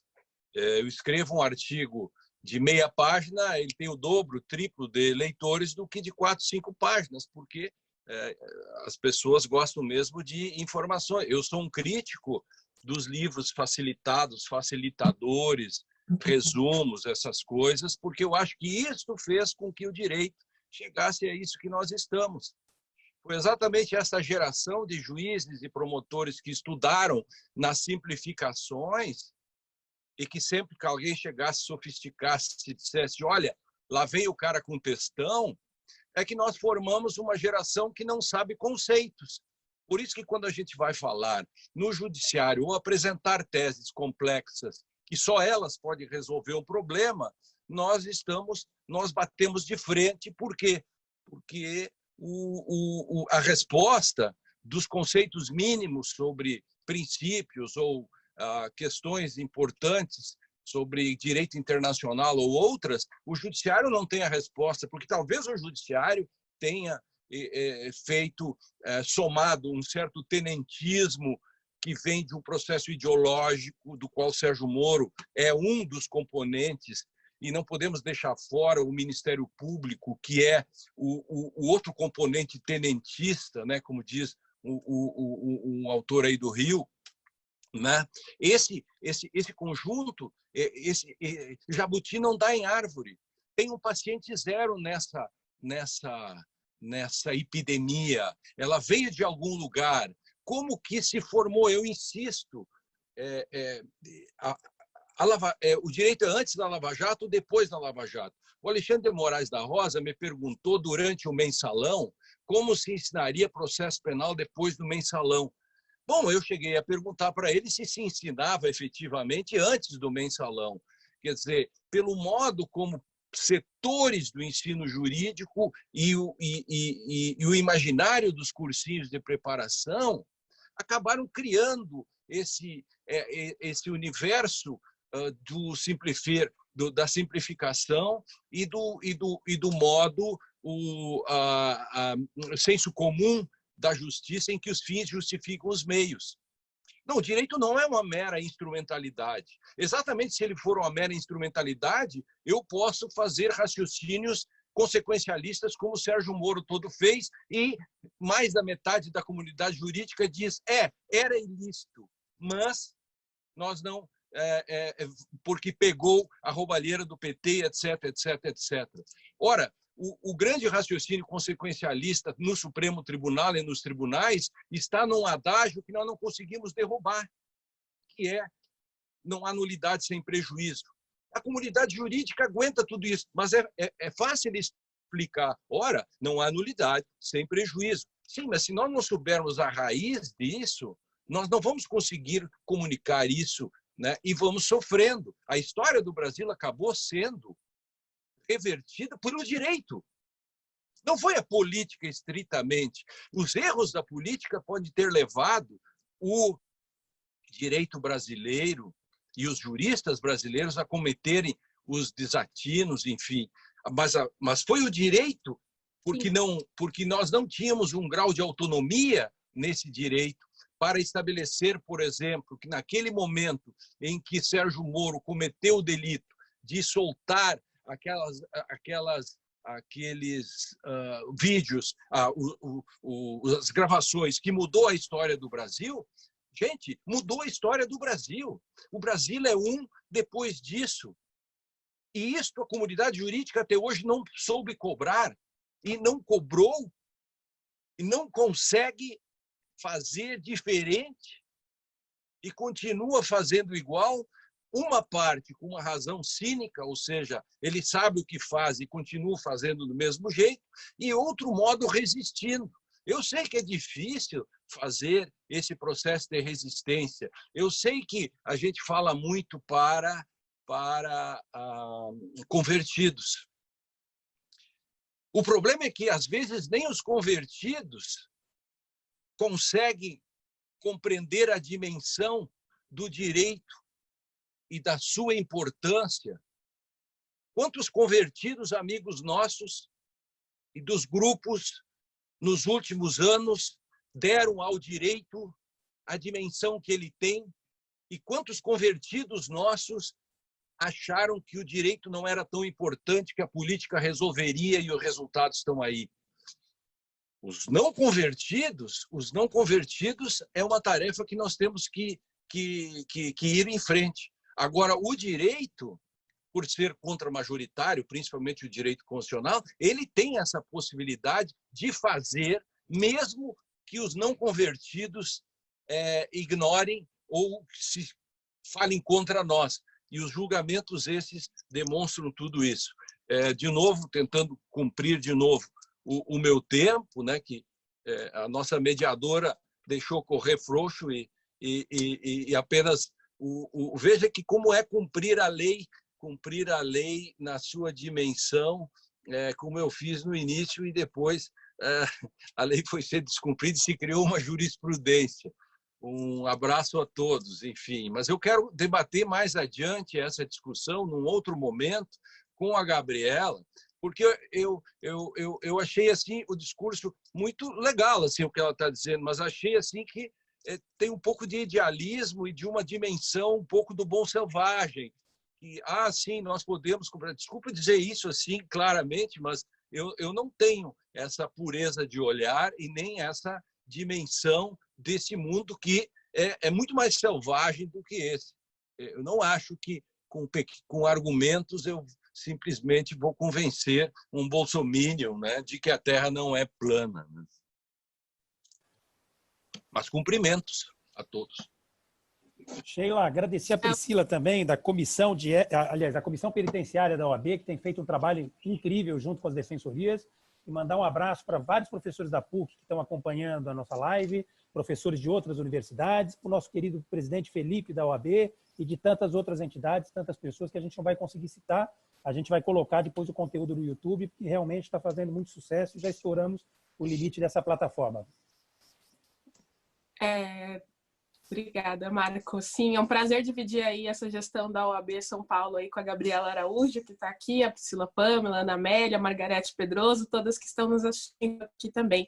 Helene, eu peço desculpa por ter feito um ativismo da moderação aqui, né, e ter estendido, a princípio, o prazo para alguns dos nossos colegas fazerem a colocação, por isso que dei um pouquinho mais de tempo para você, e para o José Eduardo Cardoso, que vai falar agora, que também respeitou religiosamente o tempo estabelecido na primeira rodada, né? José Eduardo Cardoso, se você puder trazer um pouco também a questão do papel do STF nesse cenário de contenção aí das ações do Executivo, como você enxerga o STF no controle das ações do Executivo, do Moro, enfim, fique à vontade para trazer esse debate.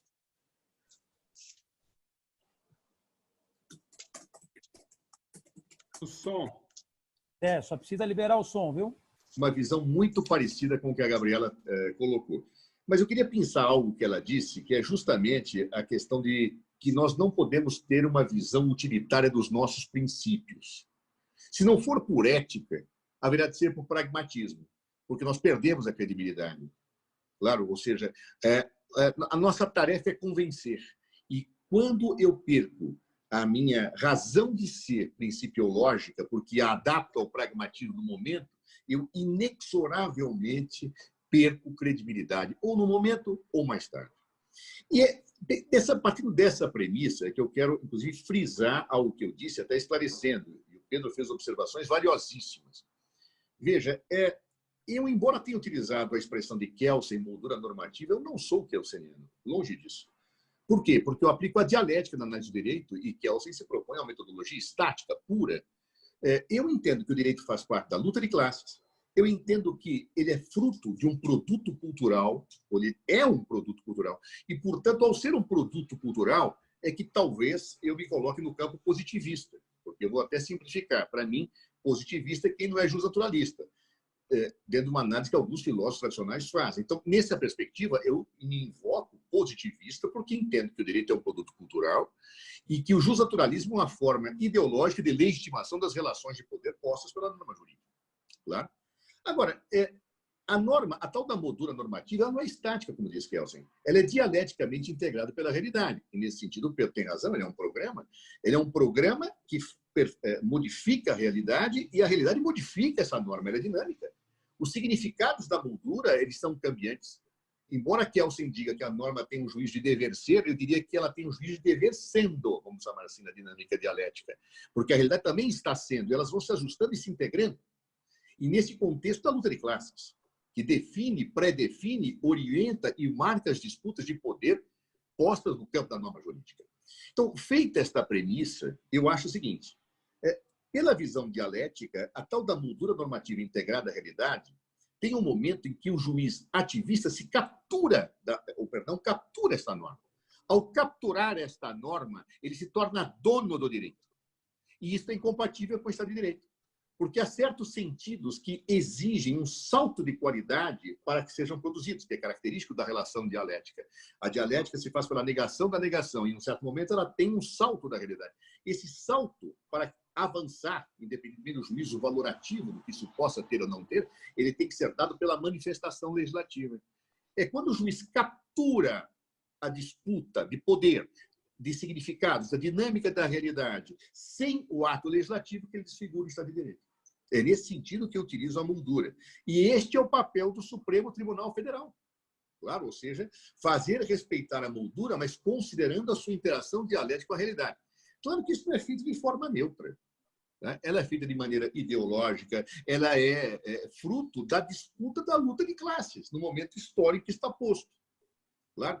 Se nós pegarmos a história da common law, que não tem essa característica tão rígida da moldura normativa na perspectiva da lei, mas tem na perspectiva dos usos retóricos, nós veremos que no momento em que Coke entra e na disputa com Jaime I, e é aquele momento turbulento da Inglaterra, eu vou ver a ideologia se manifestando e se colocando nessa disputa.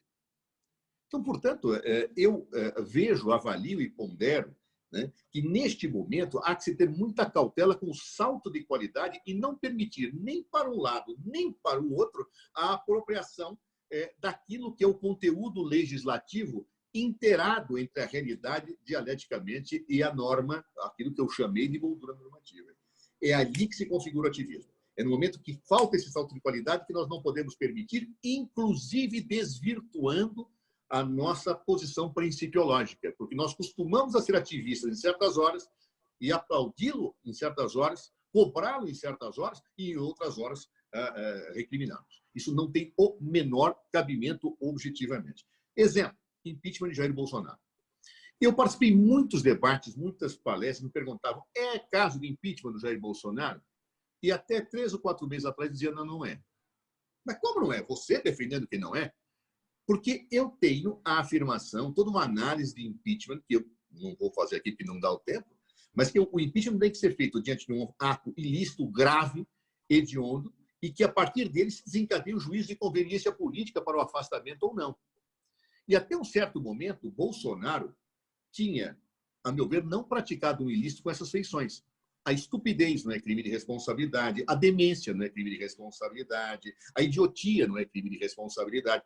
Então, até ali, eu estou só observando, até o momento em que, objetivamente, ele chama atos contra o Congresso Nacional, contra o Supremo, começa a assumir medidas, a meu ver, claramente explicitadas na perspectiva de controlar a Polícia Federal por indícios que formam a convicção probatória e fática e retorquível. Então, tudo isso, a meu ver, configura a razão para crime de responsabilidade hoje, mas exige uma análise política. O crime de responsabilidade ele é jurídico-político, ou seja, eu tenho que ter a configuração do ato ilícito, essa está dada, Jair Bolsonaro já tem vários, mas eu tenho que fazer uma análise política para ver se vale a pena o trauma da sua tirada ou não.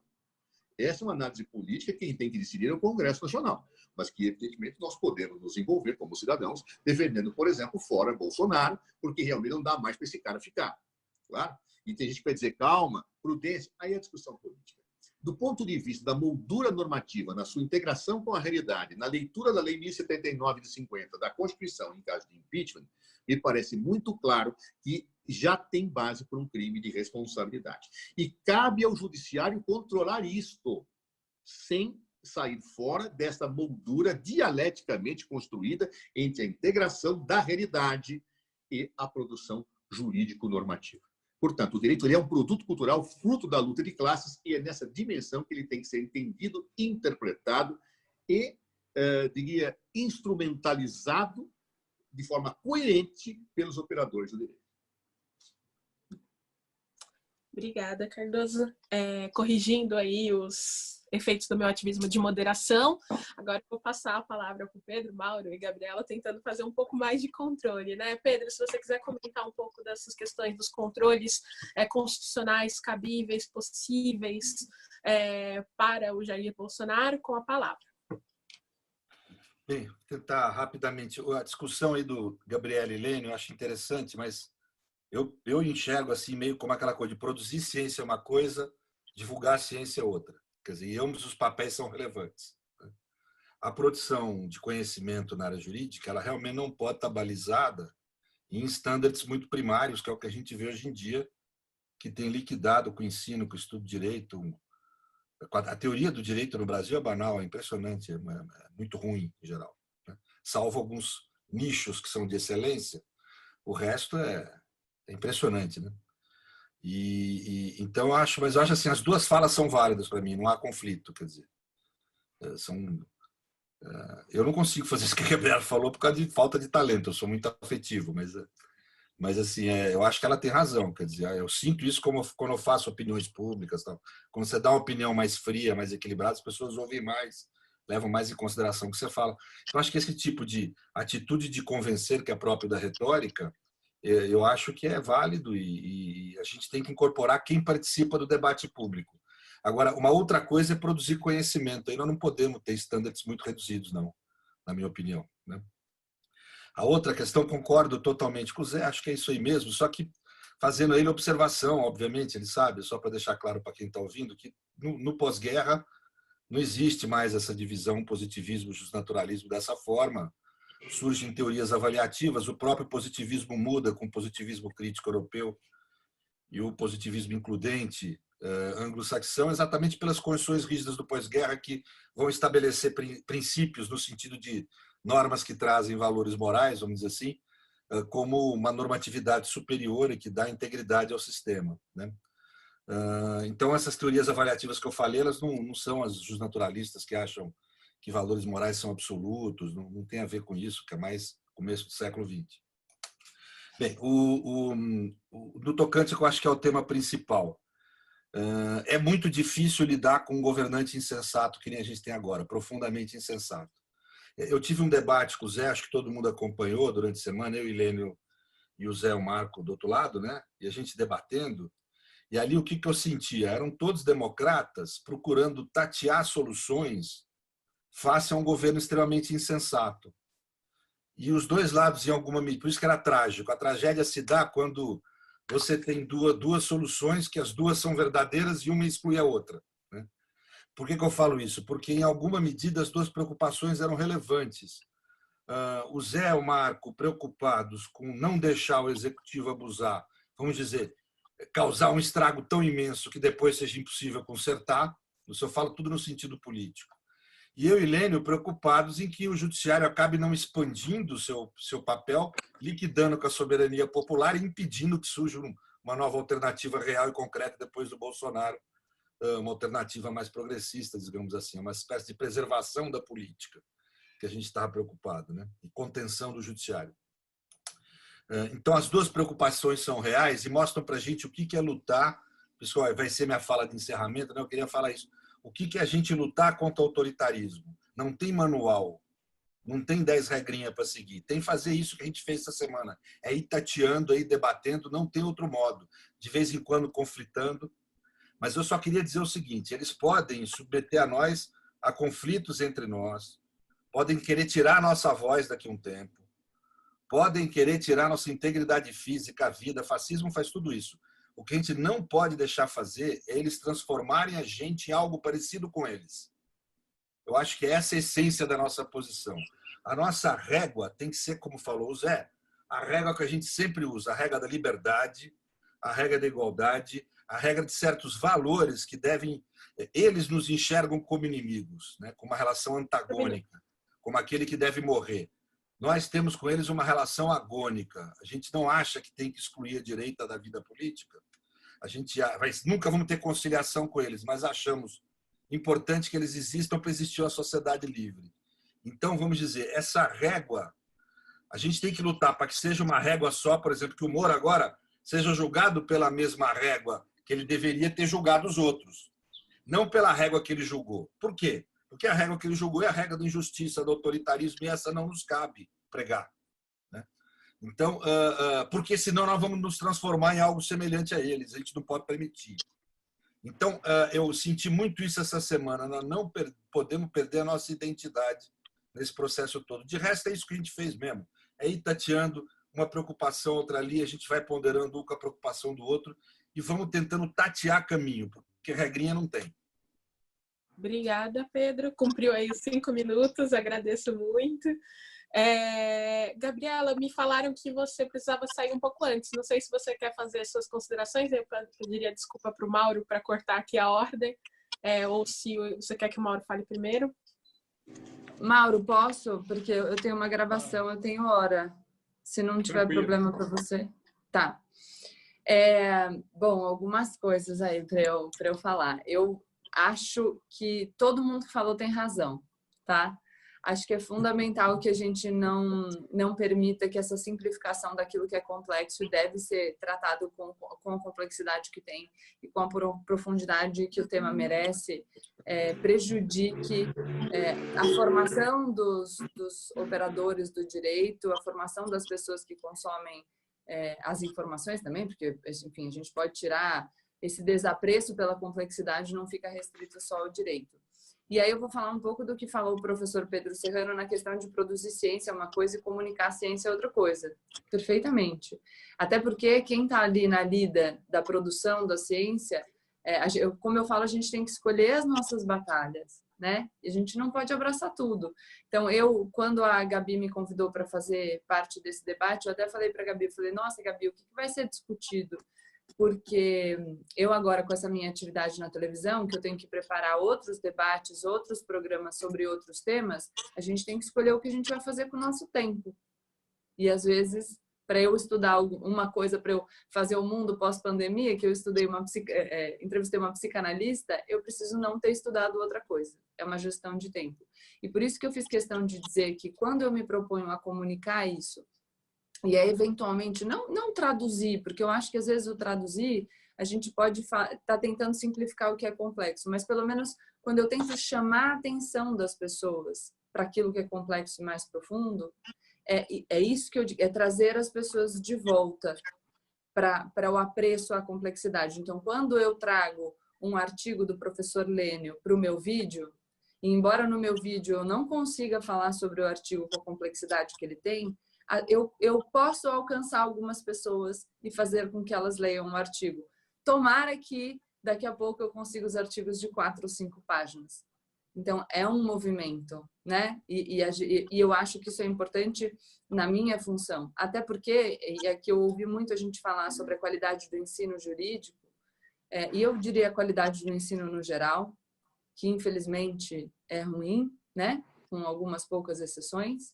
Então, acho que quando a gente ouve os debatedores desse painel aqui, a gente se surpreende, se encanta com nossa, são pessoas muito elevadas intelectualmente, é uma abordagem muito profunda, muito superior ao que a gente vê em outros lugares. E são poucas essas pessoas. A massa das pessoas se formou nesse sistema de ensino jurídico que tem uma qualidade ruim. E aí o meu ponto eu acho que a gente não deve só dizer essas pessoas não compreendem conceitos básicos, então, e elas não vão ler o artigo de 4 páginas. Eu penso no movimento de falar, tudo bem, não entende? Então vamos devagarinho.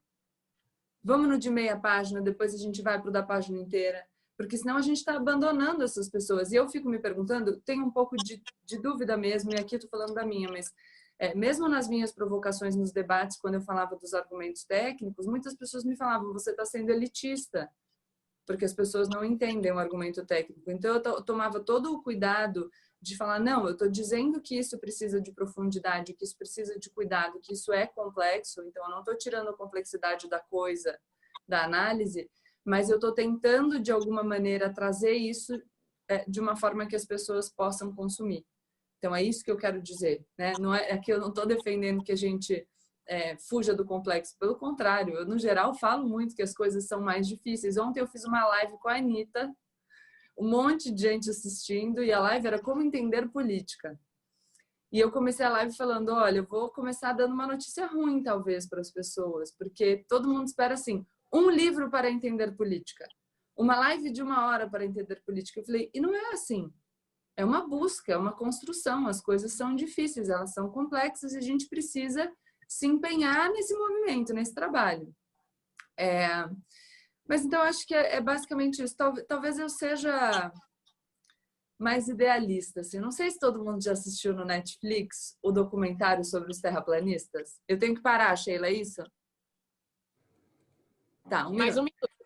O documentário sobre os terraplanistas, o que é muito interessante de assistir, porque tem uma fala no final que um dos cientistas diz, eles são cientistas frustrados, porque eles fazem as perguntas, mas eles não conseguem chegar lá e eles acabaram criando uma teoria bizarra.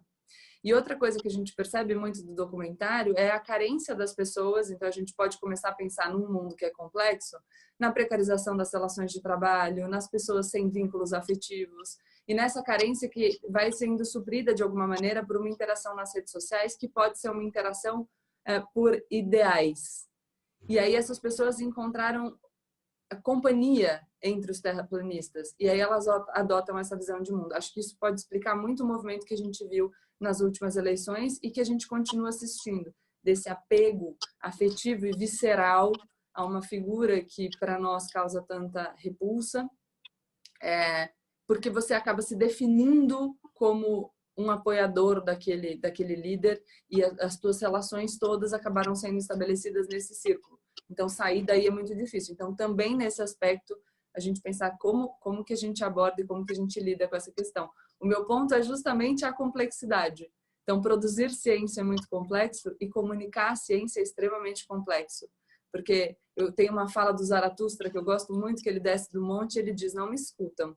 Eu não sou voz para esses ouvidos. A dificuldade de a gente ser voz para mais ouvidos do que alguns poucos também traz bastante complexidade aí em como a gente desenha a nossa atividade. É isso, gente. Obrigada. Eu tenho que ir porque eu tenho uma gravação. Estou vendo a Sheila já fazendo assim e eu vou levar uma bronca. Parabéns, obrigado pela sua presença e você furou a bolha. Quem teve a oportunidade de te acompanhar sabe que você não foi nem um pouco superficial. Ao contrário, você levou para a lona o teu debatedor, né?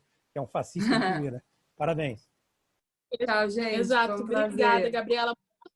Comentários que estão sentido de como você não é nada superficial nos debates de TV e que traz aí questões que são tão difíceis para a gente abordar para um público mais amplo, né? Parabéns, sigamos aí te acompanhando. Obrigada. Tem muitas coisas muito mais complexas do que o que eu trago. O que eu estou dizendo, eu agradeço que as pessoas digam que eu não sou superficial, mas existe uma profundidade ainda maior e que não deve ser, enfim, menosprezada, porque ela importa. Exato, perfeita. Muito obrigada, Gabriela. Tá. Eu gostaria de passar agora a palavra para o Mauro, para comentar aí um pouco dessa questão do controle do Jair Bolsonaro nesse cenário que a gente está vivendo hoje. Mauro, se você puder, com a palavra, 5 minutinhos, vou controlar aqui. Pois não, Sheila. Veja, eu me sinto muito à vontade porque nós estamos aqui tentando sintetizar um pouco da angústia. E quem está profundo no pensamento, é o caso de quem me antecedeu, tem como meta justamente dar conta dessa inquietação que o pensamento lida diante de uma situação institucionalmente muito frágil e também potencialmente perigosa. Nós tivemos aí um trauma, esses excessos da Operação Lava Jato. Praticamente a Operação Lava Jato subjugou os demais poderes e aquele exemplo do vazamento da conversa entre o ex-presidente Lula e a então presidenta Dilma Rousseff é bem sintomático disso. Naquele momento, a política invadiu o direito e tomou o direito como arma golpista, facesca mesmo, e era muito difícil resistir a isso. O Supremo, de fato, ali se dobrou ao poder político, sim, da Lava Jato, ou seja, houve um sequestro do direito. Isso gera um certo trauma, e nós estamos aqui todos muito desconfiados da ação do Poder Judiciário e do próprio Supremo nesse momento, embora possa ser uma ação que estabeleça contenções a um governo francamente autoritário. E aí surge a pergunta, será que qualquer ação corretiva do Judiciário, qualquer ação que estabeleça aí anteparos ao autoritarismo é uma ação indesejável por ser uma ação ativista? Essa é a grande questão que em momentos nos divide, mas, enfim, nós somos aí afluentes que convergimos para o mesmo grande leito, e nós temos, sim, como nos posicionarmos diante disso. Ora, a Constituição de 88, é muito bom lembrar, ela tem como um dos seus elementos vitais uma repulsa muito clara ao autoritarismo. É uma Constituição que estabeleceu de maneira privilegiada essas prevenções à exacerbação dos poderes governamentais. Nós saíamos de uma ditadura militar. Então, esse é um dos traços da Constituição. A preocupação em conservar o regime democrático. Por outro lado, uma das características da Constituição também é despersonalizar o poder político. Não apenas o princípio genérico da impessoalidade, mas outras normas constitucionais trataram do assunto, chegaram até a eliminar a menção ao nome dos governantes em propagandas públicas, enfim, uma série de elementos que vieram com a Constituição de 88 para dar uma dimensão muito clara de discernimento entre público e privado, porque evidentemente que o abuso se dá na medida em que o poder ele é arrecadado e ele é manipulado e utilizado para finalidades privadas. Ora, nós temos uma Constituição também que convidou o Poder Judiciário a suprir determinadas lacunas. Nós temos um mandado de injunção. Ele veio com a Constituição justamente para fazer com que determinados direitos tivessem efetividade, aplicabilidade. É uma Constituição analítica, nós todos sabemos, e a partir daí o Supremo Tribunal Federal começou a transbordar, como já foi muito bem aqui explicado, esse espaço de atuação institucional que lhe seria garantido. Ora, nós estamos diante de uma crise institucional permanente. Essa é uma situação anômala, embora seja um governo democraticamente eleito. Ele fomenta constantemente o conflito. Ele leva às últimas consequências o antagonismo político, né? Ele alimenta o ódio. É um governo disruptivo, nós temos sempre verificado isso.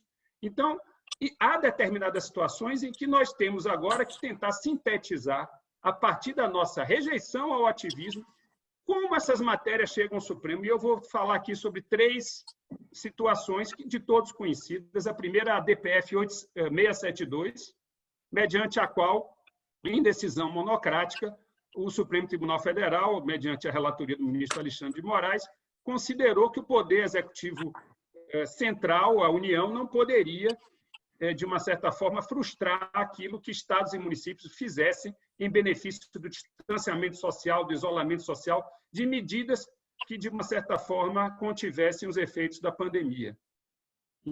Há ali, claramente, uma atuação que vai além da atuação tradicional do judiciário, mas, de uma certa forma, havia o princípio federativo, os seus equilíbrios a justificar a nossa visão, de uma certa forma, tolerante a isso. Mais adiante, nós tivemos... Quantos minutos? 1 minuto? Mais um. Então, a situação que será aqui comentada de certo, a situação da nomeação do Alexandre de Ramagem para a Diretoria-Geral da Polícia Federal. E aí nós tivemos um debate muito profícuo entre nós, de uma certa forma, ali alguns de nós enxergamos abuso de poder, ali nós enxergamos, de fato, um excesso, inclusive classificado na doutrina do direito administrativo, e entendemos justificado, alguns de nós, aquela medida e, de uma certa forma, uma medida que não estaria no rol dos abusos vezeiros e useiros do ativismo judicial. Mas houve um terceiro elemento, e eu quero trazer isso para o debate, porque nós não chegamos sequer no grupo a debater isso, que foi a decisão do presidente Toffoli em relação às comemorações do 31 de março, que foram que resultaram numa ordem do dia do ministro da Defesa. Havia decisões anteriores que tinham proibido essa manifestação, confirmadas por um dos tribunais regionais federais. O ministro Toffoli, invocando uma limitação do ativismo, de maneira explícita, cassou essa decisão. Cassou a decisão para dizer que isso seria uma prerrogativa do Poder Executivo, uma medida que se inscrevia ali numa rotina castrense e que não poderia haver intervenção judicial, justamente porque o Poder Judiciário tinha que se limitar, não poderia extravasar a sua esfera de competência. E isso me chamou muito a atenção, porque isso nos coloca a complexidade e a dificuldade da questão. Eu, por exemplo, considero que, no particular, a decisão do Supremo Tribunal Federal não foi correta. Deveria ter sido mantida aquela decisão, porque lastreada em determinados predicados constitucionais inegáveis, sobretudo aquele de repulsa ao autoritarismo, como eu falei antes. Então, trago aqui apenas esses elementos para, de uma certa forma, estimular o debate e ouvir as lições que virão dos meus colegas de mesa. Muito obrigado. Perfeito, Mauro. Obrigada. Acho que é um debate que se provou aqui que precisa de uma série de debates sobre isso, né? Acho que todos vocês trouxeram elementos que podem e necessitam ser aí melhor debatidos, aprimorados, né? Mas a gente chega ao fim aqui do nosso debate. Eu gostaria de abrir mais um bloco só de considerações finais, 2 minutos para cada um, para que a gente possa fechar, né, tendo essa reflexão aí do avanço do autoritarismo e do papel da justiça nesse momento de controle, né?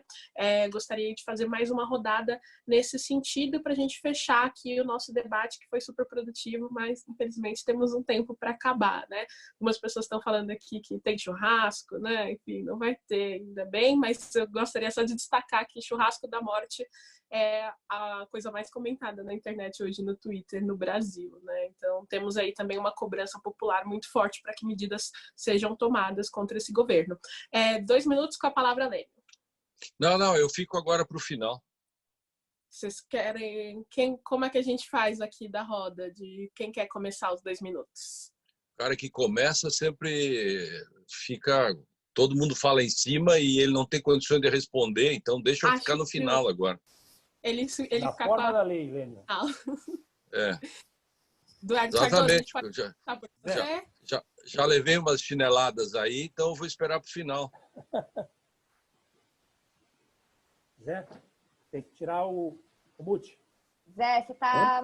Como sempre, super coordenado, pouco confuso. Eu estou aqui, olha. Está no mute? Eu não coloquei no mute. Estava no mute, não. Agora você pode falar. Tá bom. Então, eu quero falar para você, até porque eu tenho que começar a dar uma aula agora, então também vou sair. Mas, primeiro, agradecer a oportunidade do Prerro de fazer com que essas pessoas, que eu respeito imensamente, pudessem estar juntas, né?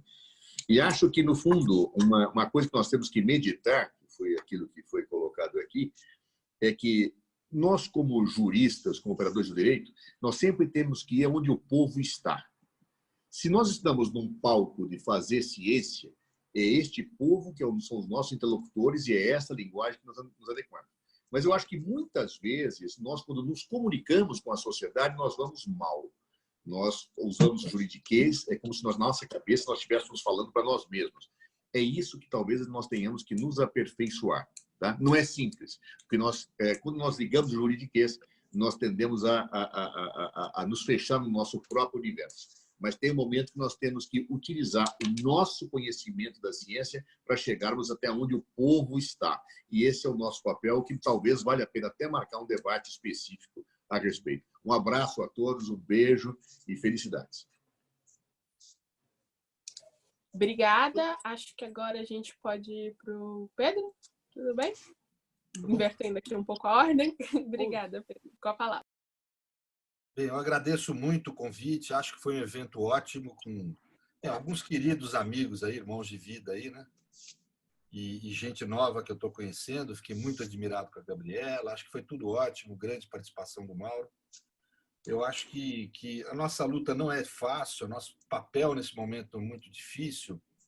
O direito ele assumiu um papel de ator muito relevante desde o pós-guerra, que no Brasil chegou depois da Constituição de 88, paulatino, né?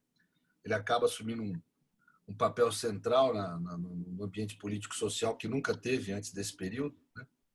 E o nosso papel agora é muito difícil, porque nós temos um governo insensato. Eu estou falando insensato aqui porque, sei lá, tenho medo de ser processado aqui. Mas nós é muito mais do que insensato, né? Nós temos um governo muito difícil de lidar, né? Quer dizer, e para nós a tarefa é árdua. A gente vai ter que ir tateando mesmo, vendo com magia cada passo, cada momento. E eu acho que é isso. Eu agradeço muito a oportunidade de estar aqui, ter tido a oportunidade de debater com todos. Muito obrigado. Obrigada, Pedro. Com a palavra o Mauro. Render minha homenagem ao Marco Aurélio e à Gabriela, que representam Prerrogativas. Agradecer a você, Sheila. Acho que esse debate é apenas uma pequena demonstração da riqueza que tem sido a convivência no interior desse grupo Prerrogativa nos últimos anos. Quem tem o privilégio de participar sabe, hoje Prerrogativas não é só o grupo de WhatsApp, é um portal com textos de inúmeras pessoas que participem ou não do grupo, são também do campo democrático, procuram, de uma certa forma, sintetizar essa situação da crise do direito e da inquietação nossa em relação à preservação da democracia no país. Então, eu só posso dizer que, para mim, foi um grande privilégio participar aqui desse debate e eu tenho certeza que os próximos debates estarão à altura e, quem sabe, até vão superar, pelo menos no que diz respeito à minha participação. Eu tenho certeza que tem muita gente qualificada, colegas advogadas e juristas e colegas juristas que também virão aqui para acrescentar muito. Então, seria essa a minha despedida e ninguém melhor do que o Lênio para fazer aqui essa fala final. Muito obrigado, Marco. Muito obrigado, Gabriela. Uma honra, nós que agradecemos. Obrigada, Mauro. Agora, para o fechamento aí dos debates, o Lênio. Bom, eu quero, primeiro, sempre homenagear o SIG, né? O nosso prerro, minha caneca, que tinha café, já tomei. Acho que o ex-presidente Lula estava nos assistindo. Foi também por isso que eu levantei no início esse problema, e o Pedro depois também, do problema dos julgamentos, e isso faz parte das entranhas hoje da ossatura do direito brasileiro.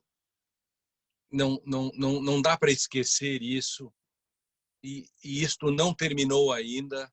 O Supremo ainda não julgou a suspeição e acho que não se pode deixar por menos aquele item 9 do julgamento do primeiro caso pelo TRF4, que não se pode exigir isenção. Eu lamento que a comunidade jurídica não tenha dado bola para isso. Eu tenho insistido, talvez porque eu não tenho essa capacidade de comunicação da Gabriela, talvez eu vou lutar por isso.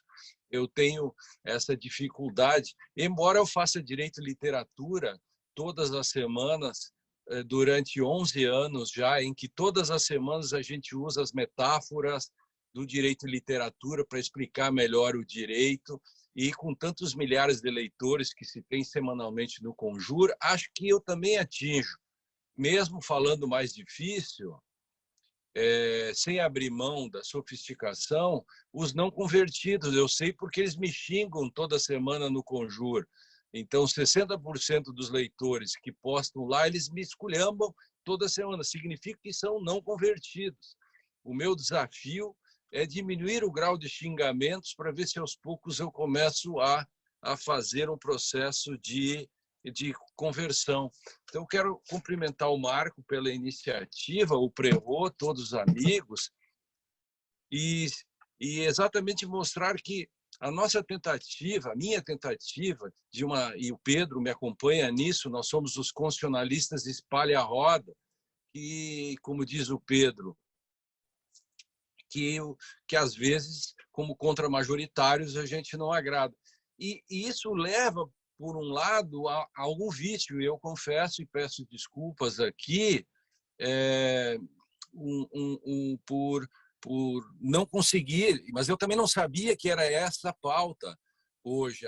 A pauta que me foi dada, a pauta que nos foi dada foi Sérgio Moro e companhia. A pauta que a Gabriela brilhantemente trouxe, mas puxou para o campo dela, que é a pauta da comunicação. Eu sugiro, como já sugeriu o Mauro, que a gente faça uma pauta de como nós vamos nos comunicar, porque são coisas diferentes. Quando eu estou discutindo, por exemplo, um caso de ativismo no Supremo, ou, por exemplo, contestando Ives Gandra com o artigo 142, eu tenho que ter um modo de dizer isso, mas não posso deixar de dizer que a interpretação dele é inconstitucional. Inconstitucional. Constituição, mais Constituição é o contrário. Não sei como dizer isso de outro modo, é um defeito meu.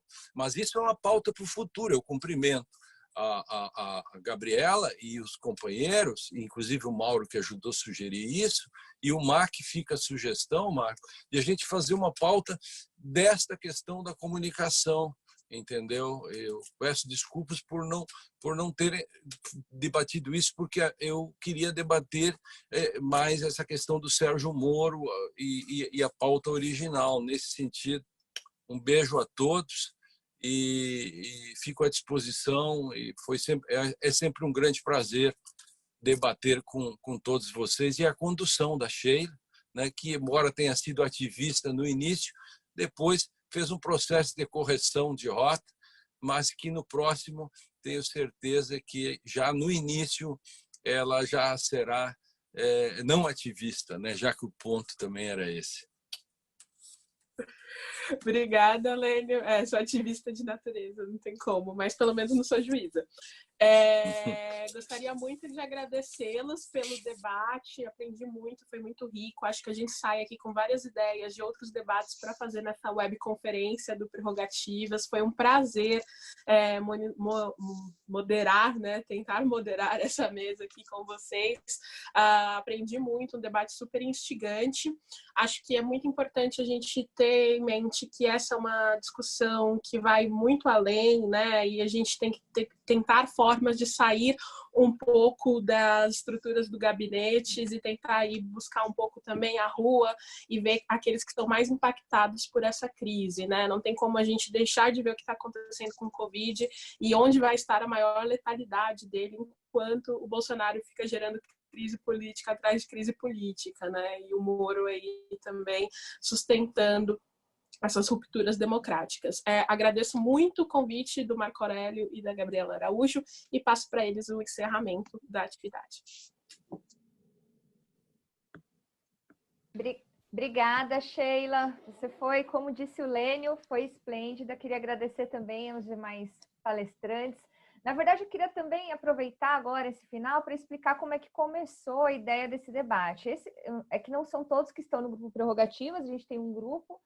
E o Lênio, o Jack e o Pedro protagonizaram no feriado lá do 1º de maio. As pessoas ficavam assim, ninguém saía do grupo para ouvir os áudios, os debates entre eles sobre a questão lá do ato de nomeação do presidente da República, se poderia ser ou não controlado pelo STF. Então, esse debate foi riquíssimo. Nós que estávamos no grupo aprendemos demais. O Mauro também teve uma contribuição imensa, ficou ali quase um fla-flu do direito, né, Lênio? Mas todos defendendo a democracia, mas de alguma forma tentando interpretar um mais pelo lado do direito administrativo, os outros mais pelo lado do direito constitucional. E eu e a professora Veida Zancaner ficamos falando no paralelo, no particular, como seria esplêndido a gente promover esse debate. Tanto que ela foi a primeira pessoa a ser convidada para participar desse painel. Mas eu preciso fazer aqui uma homenagem à professora Veida Zancaner, porque a gente dividiu a ideia de fazer esse debate, só que ela está ali se preservando com a questão da pandemia e está no interior e não conseguiu instalar a internet que conseguisse colocar o Zoom. Tanto que nós seguramos até quinta-feira para soltar o painel, para ver se conseguiria incluir a professora Veida. Infelizmente, não foi possível, mas eu quero aqui fazer já... fazer uma promessa que assim que a professora Weida tiver internet, a gente volta, e eu queria pedir que alguns de vocês, alguns dos painelistas, voltassem também para debater com a professora Weida. Fica o convite, afinal, ela queria muito estar aqui presente.